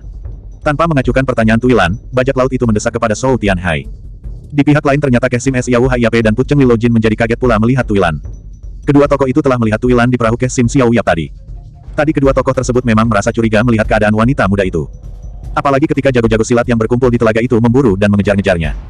Dan karena kecurigaan mereka itu pula lah mereka sekarang berada di tempat itu. Jadi bukan karena mereka juga ingin memburu Tuilan seperti yang lain pula. Mereka hanya ingin tahu, apa sebenarnya yang telah terjadi, sehingga jago-jago silat yang berada di atas telaga Taio itu menjadi gaduh dan memburu-buru wanita muda berpakaian kulit ular tersebut. Zhou Tianhai cepat melesat ke depan dan berdiri di antara Teung Hai Nung Jin dan Tuilan. Dengan kata-kata halus pendekar sakti itu menyabarkan hati kedua orang itu, lalu mempersilakan mereka untuk duduk pula. Dari ucapan-ucapannya kepada Tuilan dapat ditarik kesimpulan bahwa pendekar sakti itu sudah lupa kepada Tuilan. Memang pertemuan mereka di palung jurang di luar kota Sosiu, 1,5 tahun yang lalu, cuma sekejap mata saja. Tak heran kalau pendekar itu tidak mengenalnya lagi. Apalagi dengan kehamilan Tuilan tersebut membuat wanita itu agak sedikit berubah pula. Tapi Tuilan justru amat bersyukur karenanya. Wanita muda itu tak ingin mendapat pertanyaan tentang suaminya. Sementara itu setelah mempersilakan semua tamunya untuk duduk kembali, Zhou Tianhai lalu menerangkan duduk persoalannya. Apa yang dilihatnya di atas telaga itu dan bagaimana ia menolong wanita muda yang terluka itu ke atas perahunya. Jadi dia bukan Cengele Benggong. Tapi mengapa dia mengenakan baju kulit ular di tubuhnya? Dan kulit ular itu terang bukan kulit ular biasa. Tidak ada kulit ular selebar dan sebesar itu sisik-sisiknya selain naga raksasa seperti Cheng Liomong. Tung Hai Nung Jin mencoba menutupi kekeliruannya. Diam-diam semua orang memang sependapat dengan ucapan Tung Hai Nung Jin. Kulit ular yang dikenakan oleh Tuilan itu memang sangat mencurigakan. Oleh karena itu tak seorang pun berusaha membantah atau menengahi pertanyaan bajak laut dari Laut Timur itu. Semuanya justru menunggu dan mengawasi Tuilan, seolah-olah mereka juga menantikan jawaban dari mulut wanita muda itu. Bagaimana, Nyonya? Tanda tanya petik 2. Akhirnya Zhou Tianhai mempersilakan pula kepada Tuilan untuk menjawab sendiri pertanyaan itu. Ini memang kulit Cengele Benggong. Tiba-tiba Tuilan menjawab tegas. Seketika ruangan itu menjadi tegang luar biasa. Semua mata tertuju ke baju kulit ular yang dikenakan oleh Tuilan. Tak seorang pun yang bersuara ataupun bergerak dari tempatnya. Semuanya berada di dalam keterpakuan antara perasaan percaya dan tidak percaya. Benarkah apa yang telah kau katakan itu, Nyonya? Akhirnya Zhou Tianhai membuka mulut untuk mencairkan kebekuan tersebut. Aku tidak bohong, Taihiap. Kulit yang kupakai ini memang benar-benar kulit Cheng Liomong. Mengapa semuanya kelihatan kaget, Taihiap? Apakah aku tidak boleh mengenakan baju kulit ular seperti ini? Zhou Tianhai tersenyum sambil memandang ke arah tamu-tamunya. Diam-diam hatinya menjadi curiga juga terhadap wanita muda itu. Kelihatannya wanita muda itu tampaknya juga tidak menyadari bahwa dirinya sedang berada di antara orang-orang yang ingin memburu binatang langka, yang kulitnya kini ia pakai itu. Dan tampaknya wanita muda itu juga tidak mengerti sama sekali, kenapa ia sampai dikejar dan diburu oleh orang-orang yang berada di atas telaga itu. Nyonya, ketahuilah, malam ini adalah malam istimewa, karena Cengele Benggong atau Raja Naga Hijau yang keluar setiap 50 tahun sekali itu, malam ini akan keluar dari liangnya di dasar danau ini. Dan sudah menjadi rahasia umum bahwa darah yang terkumpul di atas kepala ular naga itu merupakan obat mujizat, yang selain dapat menguatkan tubuh juga bisa melipat gandakan tenaga sakti peminumnya. Selain daripada itu, di atas kepala ular naga tersebut juga terdapat mustika racun, yang khasiatnya bisa menawarkan segala macam racun di dunia ini, ujar Zhou Tianhai perlahan. Begitukah? Tuilan tersentak kaget. Otomatis wanita muda itu teringat akan ular raksasa yang dibunuh suaminya di dalam gua di bawah tanah itu. Kalau ular raksasa itu memang betul-betul Cengele Benggong seperti yang mereka duga selama ini, maka suaminya itu benar-benar amat beruntung sebab selain mendapatkan mustika racun itu, suaminya juga telah meminum darah di atas kepala ular raksasa tersebut. Cuma sedihnya sekarang, apakah suaminya itu masih hidup dan dapat menyelamatkan diri dari gua di bawah tanah itu? Malahan kalau mau, orang dapat mengambil kulit ular naga itu sebagai penutup tubuh mereka. Sebab kabarnya kulit ular naga tersebut juga tidak mempan segala macam senjata tajam pula. Maka, Nyonya bisa menduga sendiri, mengapa tiba-tiba orang-orang itu mengejar-ngejar dan mengeroyok Nyonya, begitu di dalam kegelapan itu Nyonya muncul di permukaan air danau. Zhou Tianhai melanjutkan keterangannya seraya menudingi baju kulit ular yang dikenakan oleh Tuilan. Oh, Tuilan berdesah mengerti, otomatis matanya tertunduk mengawasi baju kulit ularnya. Nyonya, akhirnya Zhou Tianhai menghela napas panjang. Siapakah sebenarnya kau ini? Mengapa kau tiba-tiba muncul dengan baju kulit ular itu di sini? Katakanlah agar semua kesalahpahaman ini menjadi jelas dan terang. Tu Yilan menundukkan mukanya. Sekejap terjadi perang batin di dalam pikirannya. Kalau ia bercerita tentang hal yang sebenarnya, itu berarti bahwa ia harus bercerita tentang suaminya. Dan tak luput pula ia harus bercerita tentang buku-buku silat milik Bitbung itu. Tapi kalau ia tak menceritakan hal itu, bagaimana dia harus bercerita tentang baju kulit ular itu? Bagaimana, Nyonya? Zhou Tianhai mendesak. Ini, aku belum bisa menceritakannya sekarang. Di dalam kebingungannya akhirnya Tu Yilan menjawab sekenanya. Kau harus menceritakannya sekarang juga. Tiba-tiba Tung Hai Nungjin membentak sambil bangkit berdiri. Paling tidak kau harus mengatakan dari mana kau memperoleh kulit ular itu. Dan betulkah itu kulit Cheng Liong Ong seperti katamu tadi? Tu Yilan cepat berdiri pula dari kursinya. Matanya berkilat-kilat marah. Hatinya tersinggung dibentak-bentak begitu rupa oleh Teung Hai Nungjin. Bagaimana kalau aku tak mau menceritakannya juga? Adalah hakku untuk menjawab atau tidak menjawab pertanyaanmu itu. Te Yilan menjawab dengan keras pula. Kurang ajar. Aku akan memaksamu, dan aku juga ingin membuktikan kebenaran kulit ularmu itu. Tung Hai Nungjin berteriak lagi dan mencabut senjatanya yang terkenal, sebuah pacul kecil yang tangkainya bisa diperpendek maupun diperpanjang. Zhou Tianhai berdiri dengan cepat pula dan berusaha melerai mereka. Nungjin, tahan. Jangan berkelahi. Dia, Perutnya, tapi Tung Hai Nungjin tak mau mundur juga. Jangan khawatir, Zhou Taihiap. Aku hanya ingin mencoba keampuhan baju kulit ularnya itu. Lain tidak, katanya meremehkan. Zhou Tianhai tak bisa menahan mereka lagi. Apalagi dilihatnya tamu-tamunya yang lain juga mendiamkan saja hal itu. Tampaknya mereka malah menyetujui tindakan Tung Hai Nungjin tersebut. Agaknya diam-diam mereka juga ingin membuktikan kebenaran kulit ular yang dikenakan oleh wanita muda itu. Sudahlah. Asal tidak membahayakan jiwa wanita muda itu, biarlah Tung Hai Nungjin membuktikan keinginannya. Malahan dengan demikian aku pun bisa lihat ilmu silat wanita muda itu. Siapa tahu aku bisa menebak asal-usulnya, Zhou Tianhai berkata di dalam hatinya. Haiko, Chu Bewi Hong berbisik khawatir di telinga suaminya itu. Biarlah mereka saling bergebrak sebentar. Nanti aku yang akan melerainya, bila serangan-serangan Tung Hai Nungjin terlalu membahayakan wanita muda itu, suaminya menghibur. Ruangan itu memang besar, tapi tidak cukup untuk berkelahi.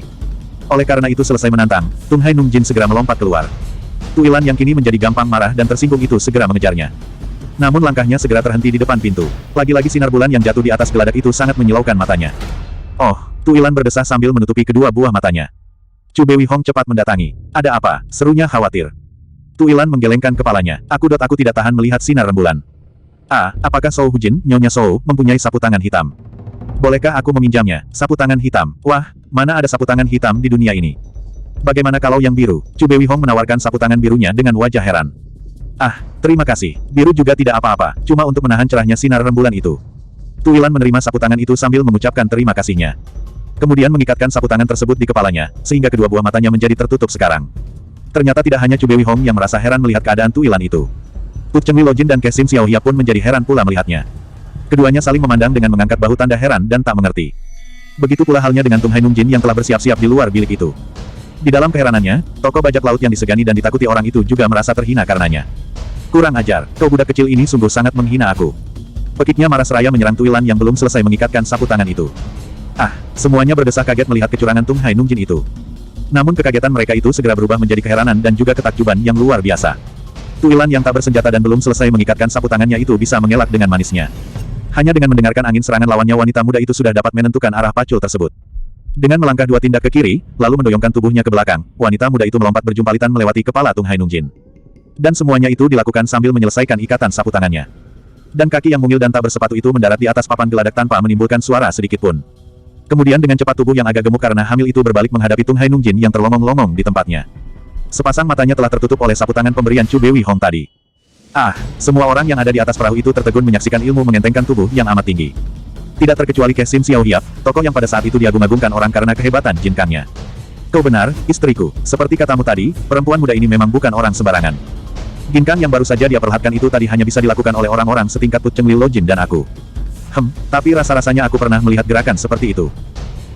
Di mana ya? Zhou Tianhai berkata pula kepada istrinya seraya mengetuk-ngetuk dahinya. Di pihak lain, Kesim Xiaohia dan Put Cheng Lilojin semakin menjadi bergairah untuk mengetahui asal-usul Tu Yilan yang sangat mengejutkan hati mereka itu. Kecurigaan mereka semakin menjadi-jadi. Rasanya gatal pula tangan mereka untuk menjajal sendiri kepandaian perempuan muda itu. Sementara itu dengan sapu tangan sebagai penutup matanya, pandangan Tu Yilan tidak menjadi silau lagi. Meskipun dengan demikian pandangannya menjadi terhalang oleh kain biru tipis itu, namun hal itu sudah lebih baik daripada tidak dapat melihat sama sekali. Sekarang dengan jelas ia bisa melihat bentuk tubuh Tung Hai Nungjin, biarpun ia tidak dapat melihat jelas wajahnya. Hei, mengapa kau tidak lekas-lekas mencabut senjatamu? Tung Hai Nungjin membentak untuk menutupi kekagetannya. Bajak laut itu menjadi kaget karena lawannya mampu mengelak meskipun matanya tertutup rapat. Tu Yilan yang belum yakin benar akan kemampuan ilmu-ilmu barunya itu segera mencabut pedang pendeknya. Menghadapi jago silat tinggi semacam Tung Hai Nungjin dia tak berani berlaku sembrono. Dahulu saja gurunya selalu menghindar bila berjumpa dengan bajak laut itu. Dia harus melawannya dengan hati-hati. Sehingga kalau terdesak, dia masih bisa meloloskan diri mengandalkan ginkangnya. Melihat lawannya sudah bersiap diri, tokoh dari Lautan Timur itu pun lalu membuka serangan. Pacul yang gagangnya belum diperpanjang itu ia ayunkan dari bawah ke atas, mengarah ke dagu Tuilan. Gerakan itu tampaknya sangat sederhana, tapi sebenarnya menyimpan tipuan dan jebakan. Sedikit saja Tuilan salah langkah, maka gerakan selanjutnya akan membuat wanita muda itu terjerumus ke dalam kesulitan. Untunglah sejak semula Tuilan telah memutuskan untuk bertindak hati-hati, tidak mau gegabah menangkis atau mengelakkan serangan itu. Hal itu hanya berarti memberi kesempatan pada lawannya untuk mengembangkan permainannya. Karena lawannya tentu telah menyiapkan pula kemungkinan-kemungkinan tersebut. Daripada menangkis atau mengelak dengan kemungkinan dicecar lagi oleh serangan-serangan berikutnya, maka Tuilan memilih menghadapi serangan lawannya itu dengan serangan pula. Jadi, sama-sama repotnya. Begitulah, melihat berkelebatnya mata Pacul ke arah dagunya, Tuilan tidak berusaha mengelak atau menangkis. Wanita muda itu justru mengayunkan pedang pendeknya ke lengan lawan yang memegang Pacul, sehingga kalau serangan Pacul tersebut diteruskan, maka lawan pun akan segera kehilangan lengannya pula. Tung Hai Nungjin kaget juga menyaksikan cara lawannya untuk mematahkan serangannya. Dan nyatanya ia memang tak berani mengambil resiko kehilangan lengannya. Cepat-cepat ia menarik tangkai Paculnya, untuk kemudian ia pergunakan menangkis ayunan pedang wanita muda itu. Tak, kedua senjata mereka saling beradu dan terpental, sehingga masing-masing harus mempererat pegangannya agar tidak terlepas dari tangannya. Namun dengan kecepatannya yang sangat mengagumkan Tuilan segera mendahului menyerang Tung Hai Nungjin. Pedang pendeknya yang terpental itu lalu meliuk ke atas, membabat ke arah leher Tung Hai Nungjin. Dan serangan itu ia barengi dengan tendangan kaki ke arah tangkai Pacul lawannya. Tung Hai Nungjin yang tak menduga demikian tangkas dan gesitnya segera menjadi kelabakan. Setan laut, umpatnya kotor sambil menjatuhkan diri dan berguling-guling di atas geladak perahu.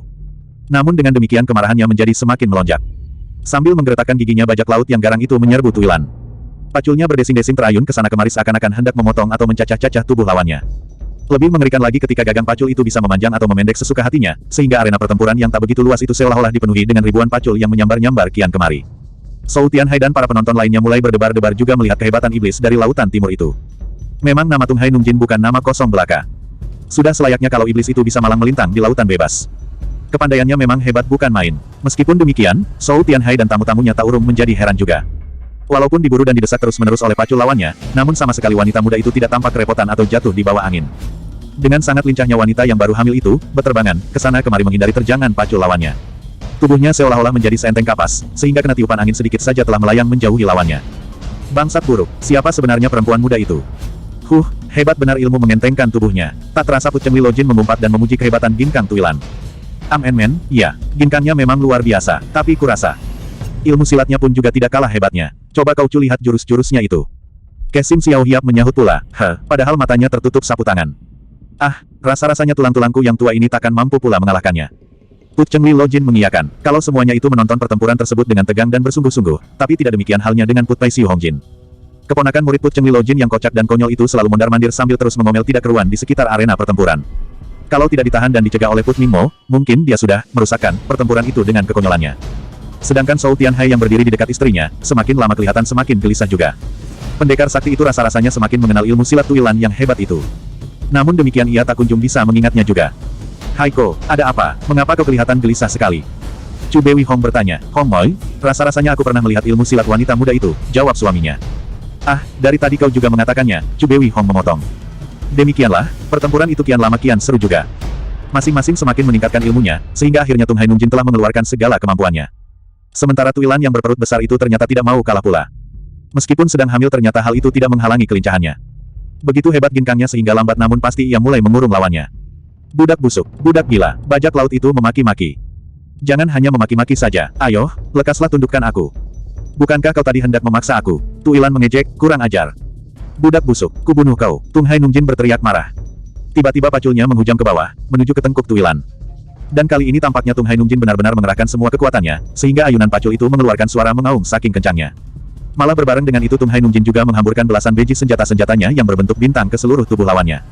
Tuilan menjadi kaget juga, namun bukan Pacul itu yang menggetarkan hatinya, melainkan senjata rahasia yang melesat ke segala arah itu. Dan kiranya tak mungkin ia bisa menangkis atau mengelakkan semuanya. Tampaknya lawannya telah menjadi gelap pikiran sekarang. Ternyata serangan maut yang dilakukan oleh Tung Hai Nungjin tersebut juga mengejutkan Zhou Tianhai dan Kesim Xiao Hiap pula. Keduanya benar-benar tidak menduga kalau Tung Hai Nungjin akan melakukan serangan keji itu di depan mereka. Keduanya terlalu percaya bahwa bajak laut dari Lautan Timur itu hanya akan membuktikan keampuhan baju kulit ular yang dikenakan oleh wanita muda itu saja. Mereka berdua benar-benar tidak memperhitungkan, karena marah dan malu tidak bisa membuktikan ucapannya, bajak laut tua dari Lautan Timur itu bisa berubah menjadi mata gelap dan mau membunuh wanita muda tersebut. Seperti mendapatkan aba-aba kedua pendekar sakti itu melompat ke arena secara berbareng. Gerakan tubuh mereka hampir tidak dapat dilihat karena cepatnya. Sepintas lalu orang hanya melihat bayangan hitam yang melesat ke dalam arena bagai peluru. Dan kedua sosok bayangan itu menerjang tepat di tengah-tengah antara Tu Yilan dan Tung Hai Nungjin. Bak, bak, terang, terang, terdengar suara berdebuk dan berdencing beberapa kali, kemudian semuanya berhenti. 4 orang berdiri tegak di tengah-tengah arena. Tung Hai Nungjin berdiri berhadapan dalam jarak 5 langkah dengan Tu Yilan, sementara Zhou Tianhai dan Kesim Xiaohiap berdiri beradu punggung di tengah-tengahnya. Sesaat masih terlihat oleh semua penonton, belasan biji senjata rahasia berbentuk bintang berjatuhan dari mantel pusaka yang dikenakan oleh Honggi Hiap Zhou Tianhai. Sementara Tung Hai Nungjin juga masih meneliti pinggiran paculnya yang somplak rusak karena beradu dengan pedang Kesim Xiaohiap tadi. Bagaimana, Nyonya? Apakah kau terluka? Zhou Tianhai yang merasakan kedatangannya agak sedikit terlambat, bertanya kepada Tu Yilan. Terima kasih, Zhou Tianhai. Aku tidak apa-apa. Tu Yilan menjawab sambil mengambil 2 buah senjata rahasia yang menempel pada baju kulit ularnya. Senjata rahasia yang dilontarkan oleh Tung Hai Nungjin tersebut ternyata tidak mampu menembus baju kulit ularnya itu. Syukurlah, Zhou Tianhai dan Kesim Xiaohiap berdesah hampir berbareng. Bukan main, ternyata baju kulit itu benar-benar asli. Kulit itu sungguh-sungguh kulit Cengele Benggong yang kebal terhadap senjata. Tiba-tiba Put Cheng Lilojin berseru sambil bertepuk tangan. Bagus, bagus. Wah, asyik juga kalau aku bisa mendapatkan baju seperti ini. Hehehe. Tanda seru. Sus Beka pun takkan menang melawan aku. Bukankah begitu, Susiok? Put Pai Siu Hongjin yang sinting itu pun ikut-ikutan bersorak pula, lalu meloncat ke dekat Tu Yilan dan meraba-raba baju tersebut dengan amat gembira. Put Cheng Lilojin diam saja tak menjawab. Justru Put Ming Molah yang menyahut ucapan suhengnya itu. Siapa bilang suhu tak bisa mengalahkanmu? Bukankah baju kulit itu hanya khusus menutupi badan saja? Bagaimana kalau suhu menyerang kepala dan kakimu terus-terusan? Masakan akhirnya tidak kena juga? Maukah Suheng menjadi manusia tanpa kepala dan kaki? Put Pai Siu Hongjin mengerutkan dahinya yang luar biasa lebar itu. Beberapa saat lamanya ia mengejap-ngejapkan matanya, seolah-olah memang sedang memikirkan bantahan sutenya itu. Tanpa kepala dan kaki, kalau tanpa kaki itu sih belum apa-apa. Suhuku Put Chien Kang Cincin, meski lumpuh juga bisa kemana-mana. Tapi, tanpa kepala, wah, inilah yang repot. Bagaimana aku harus menyuapkan nasi nanti? Ah, Sute, kau benar. Kalau begitu tak ada gunanya memakai baju kulit itu, hehehe. Tanda seru petik 2. Akhirnya manusia sinting itu menjawab perkataan Put Ming Mo. Sementara itu Tung Hai Nungjin yang terganggu maksudnya itu terdengar menggeram menahan marah. Zhou Taihiap, mengapa kau mengganggu pertempuranku? Bersabarlah, Nungjin. Bukankah engkau tadi cuma ingin menguji kebenaran baju kulit ular itu? Mengapa engkau lantas hendak membunuhnya? Habis dengan paculku saja aku merasa tak mampu mengatasinya. Maka aku terpaksa mempergunakan juga senjata rahasiaku, Tung Hai Nungjin mengaku. Ya, tapi kurasa kau tak perlu menghamburkan senjata rahasia itu sedemikian banyaknya, bukan? Ini, Tung Hai Nungjin tergagap tak bisa menjawab. Sudahlah, sekarang pun kau juga sudah melihat keasliannya, bukan? Kulit itu memang benar-benar kulit Cheng Liongong. Tapi dia belum mengatakan. Di mana dia memperoleh kulit ular yang kita damba-dambakan itu? Bajak laut yang keras kepala itu masih merasa penasaran. Baiklah, kalau hanya itu yang kau inginkan, kita tak perlu bersikeras mengadu tenaga. Kita bisa menanyakan hal itu dengan baik-baik kepadanya. Kalau dia tak mau menjawab juga, ya, apa boleh buat, itu memang haknya, kita tak boleh memaksanya. Zhou Tianhai menjawab tenang sambil mengangkat pundaknya. Itulah yang tidak aku sukai. Bagaimanapun juga dia harus mengatakannya. Kalau dia tetap membungkam kita harus memaksanya. Begitukah? Apakah Nungjin merasa mampu memaksanya? Akhirnya habis juga kesabaran Zhou Tianhai melihat kebandelan bajak laut tua itu. Bukankah Taihiap tadi sudah menyaksikannya? Kalau engkau dan Kesim Xiaohiap tadi tidak datang membantu. Budak perempuan itu tentu sudah menggeletak mati di atas perahu ini. Tiba-tiba Kesim Xiaohiap yang sejak tadi hanya berdiam diri itu mendengus keras. Matanya yang mencorong berkilat-kilat itu menatap wajah Tung Hai Nungjin dengan sangat kesal. Kau ini benar-benar orang tua yang tidak tahu diri. Kedatangan kami di arena ini tadi cuma untuk mencegah timbulnya kurban di antara kalian berdua. Yang kami khawatirkan tadi sebenarnya bukan nasib wanita muda ini, tapi... Kalau kami tidak segera datang melerai kalian tadi, maka bukan wanita muda itu yang menggeletak mati di perahu ini, melainkan... Apakah kau belum juga sadar akan hal itu? Pendekar Pulau Mengto itu membuka mulutnya. Apa, aku yang kalah? Mana bisa begitu? Apakah kau tadi tak melihat, betapa pucatnya dia karena tak mampu mengelakkan senjata rahasiaku? Tung Hai Nungjin berteriak marah. Tentu saja aku melihat semuanya dengan jelas sekali. Kalau tidak, masakan aku dan Zhou Taihiap bergegas datang menolongmu?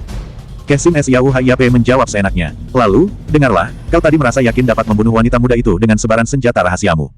Begitu, bukan? Tentu saja, Tung Hai Nungjin menjawab mantap. Kesim Xiao Hiap menggeleng-gelengkan kepalanya. Tapi, kau lupa memperhitungkan baju kulit ular yang kebal itu. Pendekar itu mengingatkan lawannya. Lalu, tiba-tiba tergetar juga hati bajak laut tua itu mendengar peringatan Kesim Xiaohiap. Pendekar dari Pulau Mengto itu tersenyum dingin. Lalu, ya, seharusnya kau sendiri juga bisa menerkanya pula. Apa yang mesti dilakukan oleh wanita muda itu bila dirinya telah terpojok dan tak bisa menghindar lagi? Tak lain yang dilakukannya tentu, mengadu jiwa. Meskipun demikian wanita muda itu tentu akan memperhitungkan baju kulit ularnya pula. Jadi dalam detik-detik mengadu jiwa itu dia akan tetap memikirkan keselamatan jiwanya. Nah, sekarang cobalah kau pikirkan. Misalkan wanita muda itu nekat mengadu jiwa, dengan membiarkan 1 atau 2 buah senjata rahasiamu mengenai tangan atau kakinya yang tak terlindung baju kulit ular itu.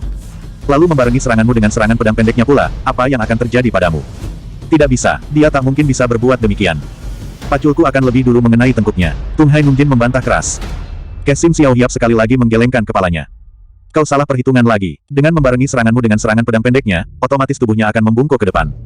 Nah, bukankah dengan demikian mata paculmu akan mengenai punggungnya yang terlindung kulit ular itu? Lalu bagaimana dengan ulu hati atau tenggorokanmu yang tertusuk pedang pendek itu? Apakah kiranya kau masih bisa hidup? Pendekar itu menerangkan. Tiba-tiba peluh dingin mengucur dari setiap pori-pori tubuh Tung Hai Nungjin. Apa yang dikatakan oleh pendekar dari Pulau Mengto itu memang benar sekali. Mendadak ulu hati dan tenggorokannya seperti merasa nyeri dan dingin. Iya, itu dot ini. Iya, kalau dia berpikir seperti yang kau pikirkan itu. Bajak laut tua itu masih juga membela dirinya. Kesim Xiaohiap dan Zhou Tianhai tertawa bersama-sama. Ah, Nungjin, kau ini seperti anak kemarin sore saja. Orang seperti dia, yang bisa membuat dirimu kewalahan, masa kau anggap enteng begitu rupa? Bagaimana pula kau ini? Tegur Honggi Yap Zhou Tianhai sedikit keras. Tung Hai Nungjin terdiam dan tak bisa berdalih lagi. Wajahnya menjadi pucat karena malu. Maka tanpa mengucapkan permisi lagi ia bermaksud meloncat meninggalkan tempat itu. Namun begitu kakinya mau bergerak, tiba-tiba dari bawah melompat sesosok bayangan menghadangnya. Paman, jangan pergi dulu. Aku yang akan membantumu. Bayangan itu berseru nyaring. Tiba-tiba saja di samping bajak laut dari lautan timur itu telah berdiri seorang gadis cantik berpakaian bagus gemerlapan. Sikapnya lincah gembira dan agak genit. Begitu datang gadis itu lantas tersenyum kepada Tung Hai Nungjin. Hei, Paman, kenapa kau diam saja? Apa yang kau lihat? Serunya genit, tak lupa tangannya menarik dan menamparkan lengan bajak laut tua itu. Tung Hai Nungjin tergagap seperti orang bangun tidur. Bukankah kau ini, Tiao Liing itu, benar, bukan? Ah, masakan Paman sudah lupa kepadaku. Aku memang Tiao Liing, keponakanmu dulu. Lalu, kenapa Paman sampai datang kemari? Apakah Paman sudah bosan berada di lautan? Gadis lincah itu menyahut riang. Tiba-tiba wajah Tung Hai Nungjin tampak gembira sekali. Tapi hanya sesaat, karena sekejap kemudian suaranya menjadi murung kembali. Tentu saja aku hampir tak mengenalmu lagi. Habis hampir 4 tahun kau pergi dari Hayonghu, Istana Raja Laut. Dan karena kepergianmu itu pula lah yang menyebabkan aku dan kakakmu Tiao Kiatsu berkelana di daratan Tiongkok ini. Apakah kau sudah berjumpa dengan kakakmu itu? Yao Liing mengangguk sambil tertawa lebar. Matanya yang kocak itu seolah-olah ikut pula mentertawakan pamannya yang tampak lusuh dan loyo itu. Sudah, mungkin sebentar lagi dia juga akan tiba di sini. Dia marah-marah kepadaku, sehingga kami berdua terpaksa berkelahi, hihihi. Tung Hai Nungjin menarik napas kesal. Kau dan kakakmu memang sama saja. Sama-sama senang membawa adatnya sendiri, sehingga orang tua menjadi repot mengurusnya. Dari Hayonghu aku dan kakakmu berangkat bersama-sama. Tapi setelah sampai di daratan dia segera menghilang mencari jalannya sendiri. Tahun lalu aku menjumpai dia di kota Sochiu. Tapi hanya beberapa hari dia sudah menghilang lagi entah kemana. Kalau tak ingat pada ayahmu, sudah kuhajar anak itu. Hihihaha, gadis itu tertawa lepas, sama sekali tak memperdulikan pandangan orang yang terheran-heran menyaksikan kelakuannya itu. Awas Paman, jangan sekali-sekali kau laksanakan niatmu itu. Kau bisa mendapat malu nanti. Hihihaha, memangnya kenapa? Bajak laut tua itu bertanya penasaran. Sebab, kepandaiannya sekarang jauh lebih tinggi daripada kepandaian Paman. Bahkan ayah pun bisa kalah olehnya. Omong kosong, mendadak gadis itu menghentikan tawanya. Terserah kalau Paman tidak percaya. Pokoknya aku sudah mengatakannya kepada Paman, katanya kemudian dengan bersungguh-sungguh. Namun Tung Hai Nungjin yang mengira sedang digoda oleh keponakan sendiri itu justru tertawa malah. Mengapa tidak kau katakan sekalian, bahwa kepandaianmu sekarang juga sudah lebih tinggi daripada kepandaian Pamanmu, oloknya. Tak terduga gadis cantik itu menganggukkan kepalanya. Wajahnya masih tetap bersungguh-sungguh ketika menjawab ucapan pamannya itu. Terus terang kepandaian silatku memang lebih tinggi dari Paman sekarang. Cuma aku tak sampai hati mengatakannya sendiri, ujarnya tenang. Apa? Tung Hai Nungjin berteriak seperti orang kebakaran kumis. Matanya yang kecil sipit itu melotot sejadi-jadinya. Tapi yang dipelototi tetap tenang-tenang saja. Sudahlah, Paman. Aku pun sudah menyaksikan pertempuran Paman dengan wanita itu sejak tadi. Seperti halnya Honggi Yap dan Kesim Xiaohiap tadi, aku pun hampir meloncat ke sini untuk menolong Paman pula. Sayang sekali tempatku terlalu jauh, sehingga Honggi Yap dan Kesim Xiaohiap lebih dulu datang daripada aku. Katanya pelan seakan-akan tak menyadari kalau ucapannya itu sangat menyakitkan hati pamannya. Ling Ying, kau. Tung Hai Nungjin justru tak bisa berkata-kata saking kesalnya. Sudahlah, Paman tak perlu marah-marah lagi. Aku akan membantumu memaksa perempuan itu untuk berbicara tentang Cengelebendong. Kata gadis cantik itu dingin. Zhou Tianhai dan Kesim Xiaohiap saling memandang dengan kening berkerut. Sekali lagi mereka berdua merasa menjumpai seorang wanita muda yang aneh, misterius, cantik, namun juga sangat berbahaya. Tampaknya gadis yang baru datang ini juga sangat ihai dan sangat percaya kepada kemampuan dirinya sendiri. Buktinya, meskipun di atas perahu itu berkumpul tokoh-tokoh sakti, dia tak menjadi takut atau segan melihatnya. Enak saja dia berbicara dan menyombongkan dirinya. Jilid 12. Aku seperti mendapat firasat bahwa perahumu ini akan menjadi ajang pertempuran dahsyat nanti, Saudara Zhou, Kesim Xiao Hiap berbisik kepada Zhou Tianhai. Ya, aku pun merasakannya juga. Tampaknya gadis ini tidak akan datang sendirian saja di sini. Melihat sikapnya yang tenang dan tanpa gentar sedikit pun terhadap kita itu, menandakan bahwa ia mempunyai andalan untuk menundukkan kita semua. Benar, aku juga sependapat denganmu, Saudara Zhou. Tak mungkin gadis semuda itu berani meremehkan jago silat nomor 5 di dunia, kalau tak yakin bisa menghadapinya. Kesim Xiao Hiap berbisik lagi sambil tersenyum. Hei, Zhou Tianhai tersentak kaget. Kau juga percaya pada buku rahasia yang sedang ramai dibicarakan orang itu? Sekali lagi Kesim Xiao Hiap tersenyum. Mengapa tidak? Ujarnya. Ah, kau, Zhou Tianhai menggerutu kesal. Ternyata bukan hanya mereka berdua yang merasa risih melihat kesombongan gadis itu. Putpai Siu Hongjin yang konyol dan kocak itu pun menjadi gatal pula tangannya untuk mencoba kecongkakan gadis tersebut. Sudah sejak tadi ia berpikir keras mencari alasan untuk mengganggunya. Meskipun kelihatan sinting dan konyol, tapi di dalam aliran bingkau Putpai Siu Hongjin menduduki tempat ketiga setelah Put Chien Kang Chin Jin dan Put Cheng Li Lo Jin. Maka sebenarnya lah kalau kepandaiannya sangat hebat, mungkin tidak berselisih banyak dengan ketua bingkau itu sendiri. Apalagi dalam ilmu Cuo Mo Siang, tangan menangkap setan, andalan para pimpinan bingkau itu. Dan kesintingan atau kekonyolan Putpai Siu Hongjin itu sebenarnya sebagian besar juga disebabkan oleh kelatahannya dalam mempelajari ilmu Cuo Mo Siang itu pula. Karena di dalam melakukan gerakan ilmu Cuo Mo Siang tersebut, setiap pelakunya diwajibkan untuk bergaya dan mengumbar mulut sesuka hatinya, seperti layaknya adat kuno di dalam upacara, mengusir setana itu. Demikianlah ketika Tiao Liing melangkah mendekati Tuilan, tiba-tiba Putpai Siu Hongjin menjegal Put Ming Mo serta mendorong punggungnya ke depan, sehingga tubuh sutenya itu terhuyung ke arah Tiao Liing, seakan-akan menyongsong kedatangan gadis tersebut. Su Heng, kenapa kau? Oh! Put Ming Mo yang sangat terkejut itu berteriak gusar. Namun mulutnya segera tertutup karena ia harus cepat-cepat mengelak, agar tidak menubruk Tiao Liing. Tapi gadis yang merasa akan mendapat gangguan itu sudah terlanjur menyambut kedatangannya dengan pukulan dan tendangan, sehingga setan tak bernyawa itu terpaksa mengerahkan tenaga untuk menangkisnya. Pelak, pelak, duk, Put Ming Mo mengeluh ketika sedikit tubuhnya terjengkang ke belakang akibat menahan tendangan gadis itu. Tapi dengan cepat murid Put Cheng Li Lo Jin itu melenting berdiri kembali. Wajahnya kelihatan geram karena penasaran, tapi bukan disebabkan karena kalah tenaga melawan gadis itu, sebab ia memang tidak bersiap-siap sebelumnya. Su Heng, mengapa kau tiba-tiba mendorong aku? Teriaknya berang. Hei, bukankah kau tadi mengatakan bahwa kau ingin mencium gadis itu? Enak saja Putpai Siu Hongjin menjawab. Heh, bangsat keparat. Monyet tua tak punya bulu. Siapa bilang aku ingin? Ingin mencium, pedagang keliling itu. Pedagang keliling. Putpai Siu Hongjin bertanya bingung. Namun begitu menyaksikan pakaian Tiao Liing yang gemerlapan penuh hiasan itu, ia menjadi maklum apa yang dimaksudkan sutenya. Ya, hahaha, kau sungguh pintar memberi julukan kepada calon pacarmu, hehehe hahaha. Tanda seru petik 2, kurang ajar, Tiao Liing menjadi marah diolok-olok begitu rupa. Angannya segera menamparkan ke arah mulut Put Ming Mo. Tapi Put Ming Mo yang sudah bersiap-siap itu cepat meloncat menghindarinya. Dan murid ketua bingkau itu sengaja mendekati Su Hengnya, Putpai Siu Hongjin. Tiba-tiba kaki kanannya meluncur ke arah punggung manusia sinting itu. Hei, mengapa kau malah menjadi marah kepadaku? Putpai Siu Hongjin pura-pura marah pula, badannya membungkuk untuk menghindari tendangan sutenya itu. Abis mulutmu kotor benar, orang tidak apa-apa dibilang mau menciumi, Yang benar saja, mengapa mesti malu-malu segala, bukankah kau tadi berbisik kepadaku? Kau katakan bahwa gadis itu luar biasa cantiknya. Kulitnya putih, bibirnya merah, tubuhnya Yahut, dan, kau malah bilang juga kalau sekali waktu kau kepingin mengintipnya bila sedang mandi. Putpai Siu membakar lagi. Apa? Put Ming Mo menjerit marah, tapi si setan tak bernyawa itu tak bisa melanjutkan kemarahannya, karena Tiao Liing yang telah naik pitam kembali itu telah menyerangnya lagi. Malahan di dalam tangan gadis itu tergenggam senjata andalannya, yaitu sebuah kipas yang daun-daunnya dibuat dari lempengan-lempengan baja tipis. Dan kipas yang sangat tajam itu menyodok ke arah perutnya. Sepintas lalu serangan kipas itu seperti tidak bersungguh-sungguh, karena pada mulanya gerakannya sangat lambat dan amat mudah diikuti oleh mata. Namun setelah mendekati sasarannya, tiba-tiba kipas itu terbuka lembarannya dan melesat ke atas dengan cepatnya. Tujuannya berubah ke arah tenggorokan. Begitu cepatnya sehingga Put Ming Mo menjadi kelabakan dibuatnya. Setan tak bernyawa itu mengumpat kasar dan membanting tubuhnya ke belakang. Karena terlalu mendadak dan terburu-buru, maka dia tidak berkesempatan lagi untuk melihat bahwa sebenarnya dia telah berada di bibir perahu.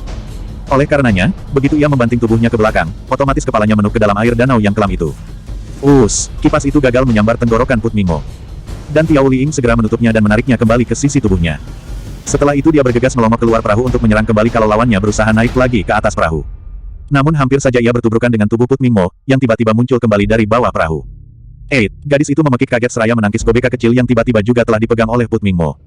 Terang, Tiao Liing tergetar mundur 3 langkah, sementara Put Ming Mo tampak berdiri bergoyang-goyang hampir terjatuh kembali ke dalam air.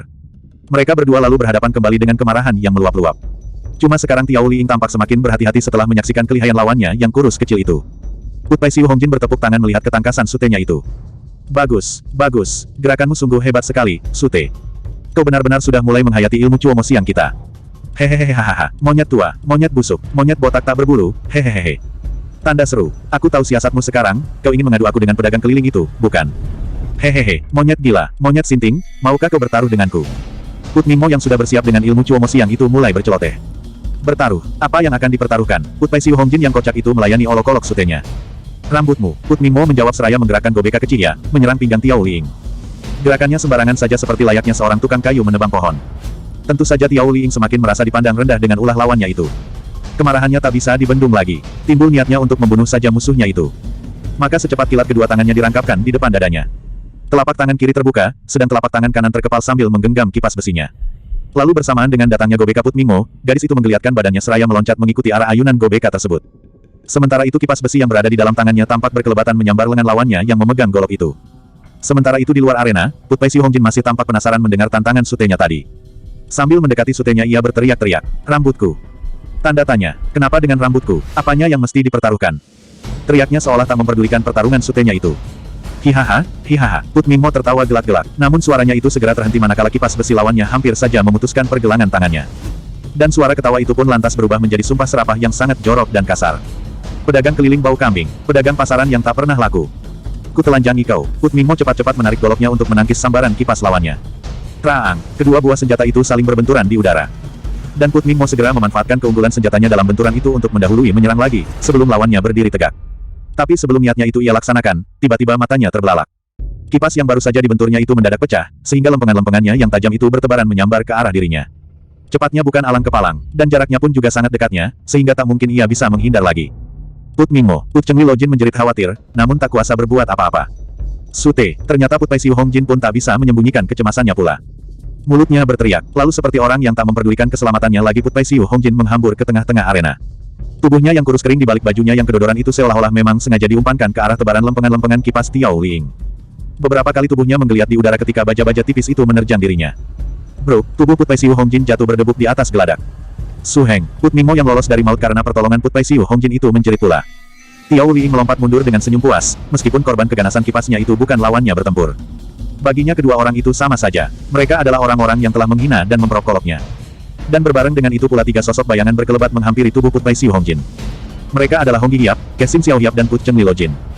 Karena cemas dan khawatir maka mereka benar-benar mengerahkan seluruh kemampuan mereka masing-masing, sehingga tanpa sadar ketiganya seperti berlomba untuk lebih dulu sampai di tujuan. Dan ternyata dalam hal ginkang, memang Kesim Xiao Hiap lah yang paling hebat. Baru kemudian Hong Hiap dan Put Chengli Lojin yang paling akhir. Ketiganya segera berjongkok mengelilingi tubuh Putpai Siu Hongjin. Masing-masing bergegas memeriksa tubuh manusia sinting tersebut. Namun sekejap kemudian ketiganya lalu saling pandang dengan kening berkerut. Mereka menjadi heran karena tak ada luka sedikit pun di badan Putpai Siu Hongjin itu. Baju itu memang bobin bolong dan kulit badan manusia sinting tersebut memang juga tampak bergaris-garis merah pula bekas goresan senjata tajam. Tapi kulit itu sama sekali tak terluka, apalagi mengeluarkan darah. Dan mereka bertiga menjadi semakin heran ketika menemukan lembaran-lembaran daun kipas itu bergantungan di baju Putpai Siu Hongjin yang bolong-bolong tersebut. Tiba-tiba Put Chengli Lojin bangkit berdiri. Mukanya berubah menjadi kemerahan. Dan sebelum Hong Hiap dan Kesim Xiao Hiap menyadari apa yang terjadi, ketua aliran bingkau itu mendadak telah menyepak pinggul Putpai Siu Hongjin sambil mengumpat. Monyet gila, pandai benar kau main sandiwara. Bangsat. Ayo, bangun, Bingkau Chu, kenapa kau? Kesim Xiao Hiap cepat bangkit pula untuk mencegah perbuatan Put Chengli Lojin, tapi maksudnya itu segera terhenti di tengah jalan begitu menyaksikan tubuh Putpai Siu Hongjin yang menggeletak itu tiba-tiba melenting berdiri menghindari sepakan suspeknya. Manusia sinting itu berdiri dengan mulut meringis memandang Put Chengli Lojin. Kedua tangannya sibuk melolosi lempengan-lempengan baja tipis yang bergantungan di bajunya. Dan sebelum yang lain bertanya kepadanya, ia telah lebih dulu membuka mulutnya. Su Siok, bagaimana dengan gerakan menerobos lubang pintu jala tadi? Hebat dan sempurna sekali, bukan? Hehehe, hehe. Su Siok sendiri belum bisa melakukannya, ho ho ho. Serunya keras sambil tertawa gembira. Monyet gila. Kau memang sangat berbakat. Su Heng memang tidak keliru memilih murid. Put Chengli Lojin menyahut pula dengan suara bersemangat. Sama sekali tidak merasa tersinggung atau berkecil hati mendengar kata-kata keponakan muridnya itu. Ternyata gerakan-gerakan di dalam ilmu Cuomo Siang itu demikian aneh dan suitnya, sehingga ada beberapa gerakan atau jurus yang suit dipelajari oleh anak murid aliran Bingkau sendiri. Salah satu di antaranya adalah jurus menerobos lubang pintu jala tu tadi. Dan seperti yang telah dikatakan oleh manusia sinting tadi, Put Chengli Lojin sendiri ternyata juga belum bisa melakukannya pula. Sementara itu orang yang sangat kaget melihat kemampuan Putpai Siu Hongjin ternyata tidak hanya mereka saja. Tiao Ling yang semula telah yakin bisa membunuh lawannya itu ternyata juga tidak kalah kagetnya daripada mereka. Saking kagetnya gadis itu sampai tertegun diam seperti patung untuk beberapa saat lamanya. Rasa-rasanya gadis itu tidak yakin dan tidak percaya bahwa lawannya itu bisa lolos dari jurus mautnya itu. Namun Tiao Ling segera menjadi sadar pula bahwa orang sinting itu memang telah dapat menyelamatkan diri dari taburan daun kipasnya. Karena itu kemarahannya pun lantas menggelegak kembali. Tiba-tiba tangannya telah mengambil sebuah kipas lagi dari balik bajunya. Dan kipas itu jauh lebih besar ukurannya daripada kipasnya tadi. Hei, ternyata kalian memiliki kepandaian yang hebat juga, iya. Jadi itukah sebabnya kalian berdua berani melawanku? Serunya melengking, lalu tambahnya lagi seraya melangkah ke depan. Tapi jangan buru-buru bersukaria dahulu. Kita belum selesai. Majulah kalian berdua bersama-sama. Kita lanjutkan lagi pertempuran kita. Semuanya terkejut mendengar tantangan itu. Nona. Honggi Hayap Shou Tian Hai mencoba mencegahnya. Tapi Tiao Ling cepat menggoyang-goyangkan telapak tangannya. Maaf, Tai Hiap, pertempuran ini tak bisa dihentikan sebelum salah seorang di antara kami menggeletak mati di sini. Katanya mantap dan tegas. Hihahaha, hihahaha. Sute, lihat. Pacarmu itu benar-benar nekat sekali. Kau dan aku disuruh maju berbareng katanya, hehe. Tanda seru. Tampaknya dia telah biasa bertarung dengan banyak lelaki, hehehe. Tanda seru petik 2. Tiba-tiba Putpai Siu Hongjin tertawa dan berseru kepada Put Mingmo. Ah, kau sajalah yang maju, Su Heng. Lebih baik aku mengurungkan niatku tadi. Aku tak ingin istri yang galak, enak saja Put Mingmo menjawab. Setelah bergebrak beberapa jurus dengan Tiao Liing, murid ketua bingkau ini merasa takkan menang melawan gadis itu. Daripada mendapat malu, lebih baik ia menyerahkannya kepada suhengnya. Mumpung belum terlanjur, Hong Hiap dan Kesim Xiao Hiap saling pandang dan berdesah berbareng. Keduanya tak kuasa lagi mencegah pertempuran itu. Orang-orang bingkau itu rasanya memang sedikit keterlaluan juga kalau bergurau. Dan celakanya Put Chengli Lojin sendiri seperti membiarkan saja tingkah laku anak muridnya itu. Sementara itu di sekeliling perahu Hong Hiap tersebut telah penuh dengan perahu dan sampan dari orang-orang Kang Ou yang malam itu berniat memperebutkan Chen Lengong. Karena binatang yang mereka cari itu tidak kunjung keluar juga, mereka lalu mengalihkan perhatian mereka ke perahu Hong Gi Hiap tersebut. Mereka tak peduli lagi bahwa fajar telah mulai menyingsing. Mereka ingin menyaksikan keributan yang terjadi di atas perahu pendekar yang sangat tersohor itu. Hei, kemanakah wanita muda tadi? Tiba-tiba Hong Hiap Shou Tianhai berseru kepada Kesim Xiao Hiap. Benar, dan di mana pula Pek Lian tadi? Kesim Xiao Hiap berdesah pula dengan kagetnya, melihat istrinya juga tidak ada di dekatnya. Hong Moi, di manakah Kui Hujin, Nyonya Kui, dan wanita muda itu tadi? Shou Tianhai bertanya kepada istrinya. Aku tak tahu. Chu Bewi Hong menjawab terbata-bata, kemudian melongok ke dalam bilik perahu. Tiba-tiba ia menjerit kecil. Bagai terbang cepatnya Shou Tianhai dan Kesim Xiao Hiap menghampiri wanita ayu itu. Ada apa? Keduanya bertanya berbareng. Lihat, ada coretan pedang di atas meja. Chu Bewi Hong berkata gugup. Shou Tianhai melompat ke dalam, kemudian diikuti oleh yang lain. Pendekar itu lalu membaca huruf-huruf yang tercoret di atas meja tersebut. Sebuah coretan yang sangat dalam, menandakan kalau tenaga dalam yang dipergunakan amat tinggi. Terima kasih atas kebaikan hati keluarga Shou, Kei Kasiawit akan datang kembali untuk membayarnya. Dan di bawah kedua kalimat itu masih ada pula sebuah kalimat lagi. Tapi coretan hurufnya berbeda, bekasnya pun tidak sedalam kalimat yang ada di atasnya. Kalimat tersebut berbunyi, aku mengejar dia. Hei! Yang ini tulisan Pek Lian. Kesim Xiao Hiap tiba-tiba berseru. Jarinya menunjuk ke kalimat yang terakhir itu. Tanda seru petik 2. Shou Tianhai menarik napas panjang. Wanita muda itu telah pergi. Dan tampaknya, Kui Hujin mengetahui, lalu berusaha mengejarnya. Sungguh berbahaya, wanita muda itu sangat lihai. Istriku bukan tandingannya. Kesim Xiao Hiap mencemaskan keselamatan Ho Pek Lian. Diam-diam matanya melirik ke sekeliling perahu itu melalui pintu belakang. Kemana mereka pergi? Desahnya lirih. Saudaraku tak perlu khawatir serta cemas. Wanita muda itu bukan orang jahat. Tak mungkin dia mencelakakan Kui Hujin. Shou Tianhai menghibur. Traang, terdengar denting suara senjata di luar bilik perahu. Bergegas mereka kembali ke depan, dan di sana tampak Put Pei Siu Hongjin telah bertanding dengan Tiao Liing. Gadis itu menyerang dengan ganasnya. Kipasnya yang besar itu menyambar-nyambar dengan galak sekali. Semuanya mengarah ke tempat-tempat yang mematikan. Gerakannya tampak amat kejam dan bengis, seakan-akan tidak mengindahkan tata krama dan perikemanusiaan. Shou Tianhai menggeleng-gelengkan kepalanya. Sungguh sayang sekali. Gadis secantik itu menjadi anak Teung Hai Tiao. Benar, saudara Shou. Tak tega rasanya melihat ilmu silat yang kasar dan brutal seperti itu dimainkan oleh gadis secantik dia. Kesim Xiao Hiap berdesah dengan suara kesal. Tiao Liing memang semakin tampak buas dan keji. Jurus-jurusnya yang licik, kasar dan tanpa mengindahkan aturan-aturan umum itu ternyata telah membingungkan Put Pei Siu Hongjin juga akhirnya. Meskipun telah memegang gobeka kecil kepunyaan sutenya tadi, manusia sinting itu masih tampak kewalahan juga. Malah akhirnya sebuah goresan kecil melintang di atas bahunya ketika kipas Tiao Liing tak bisa dielakkan lagi. Waduh, keparat, sundai busuk, pekiknya dengan suara kotor.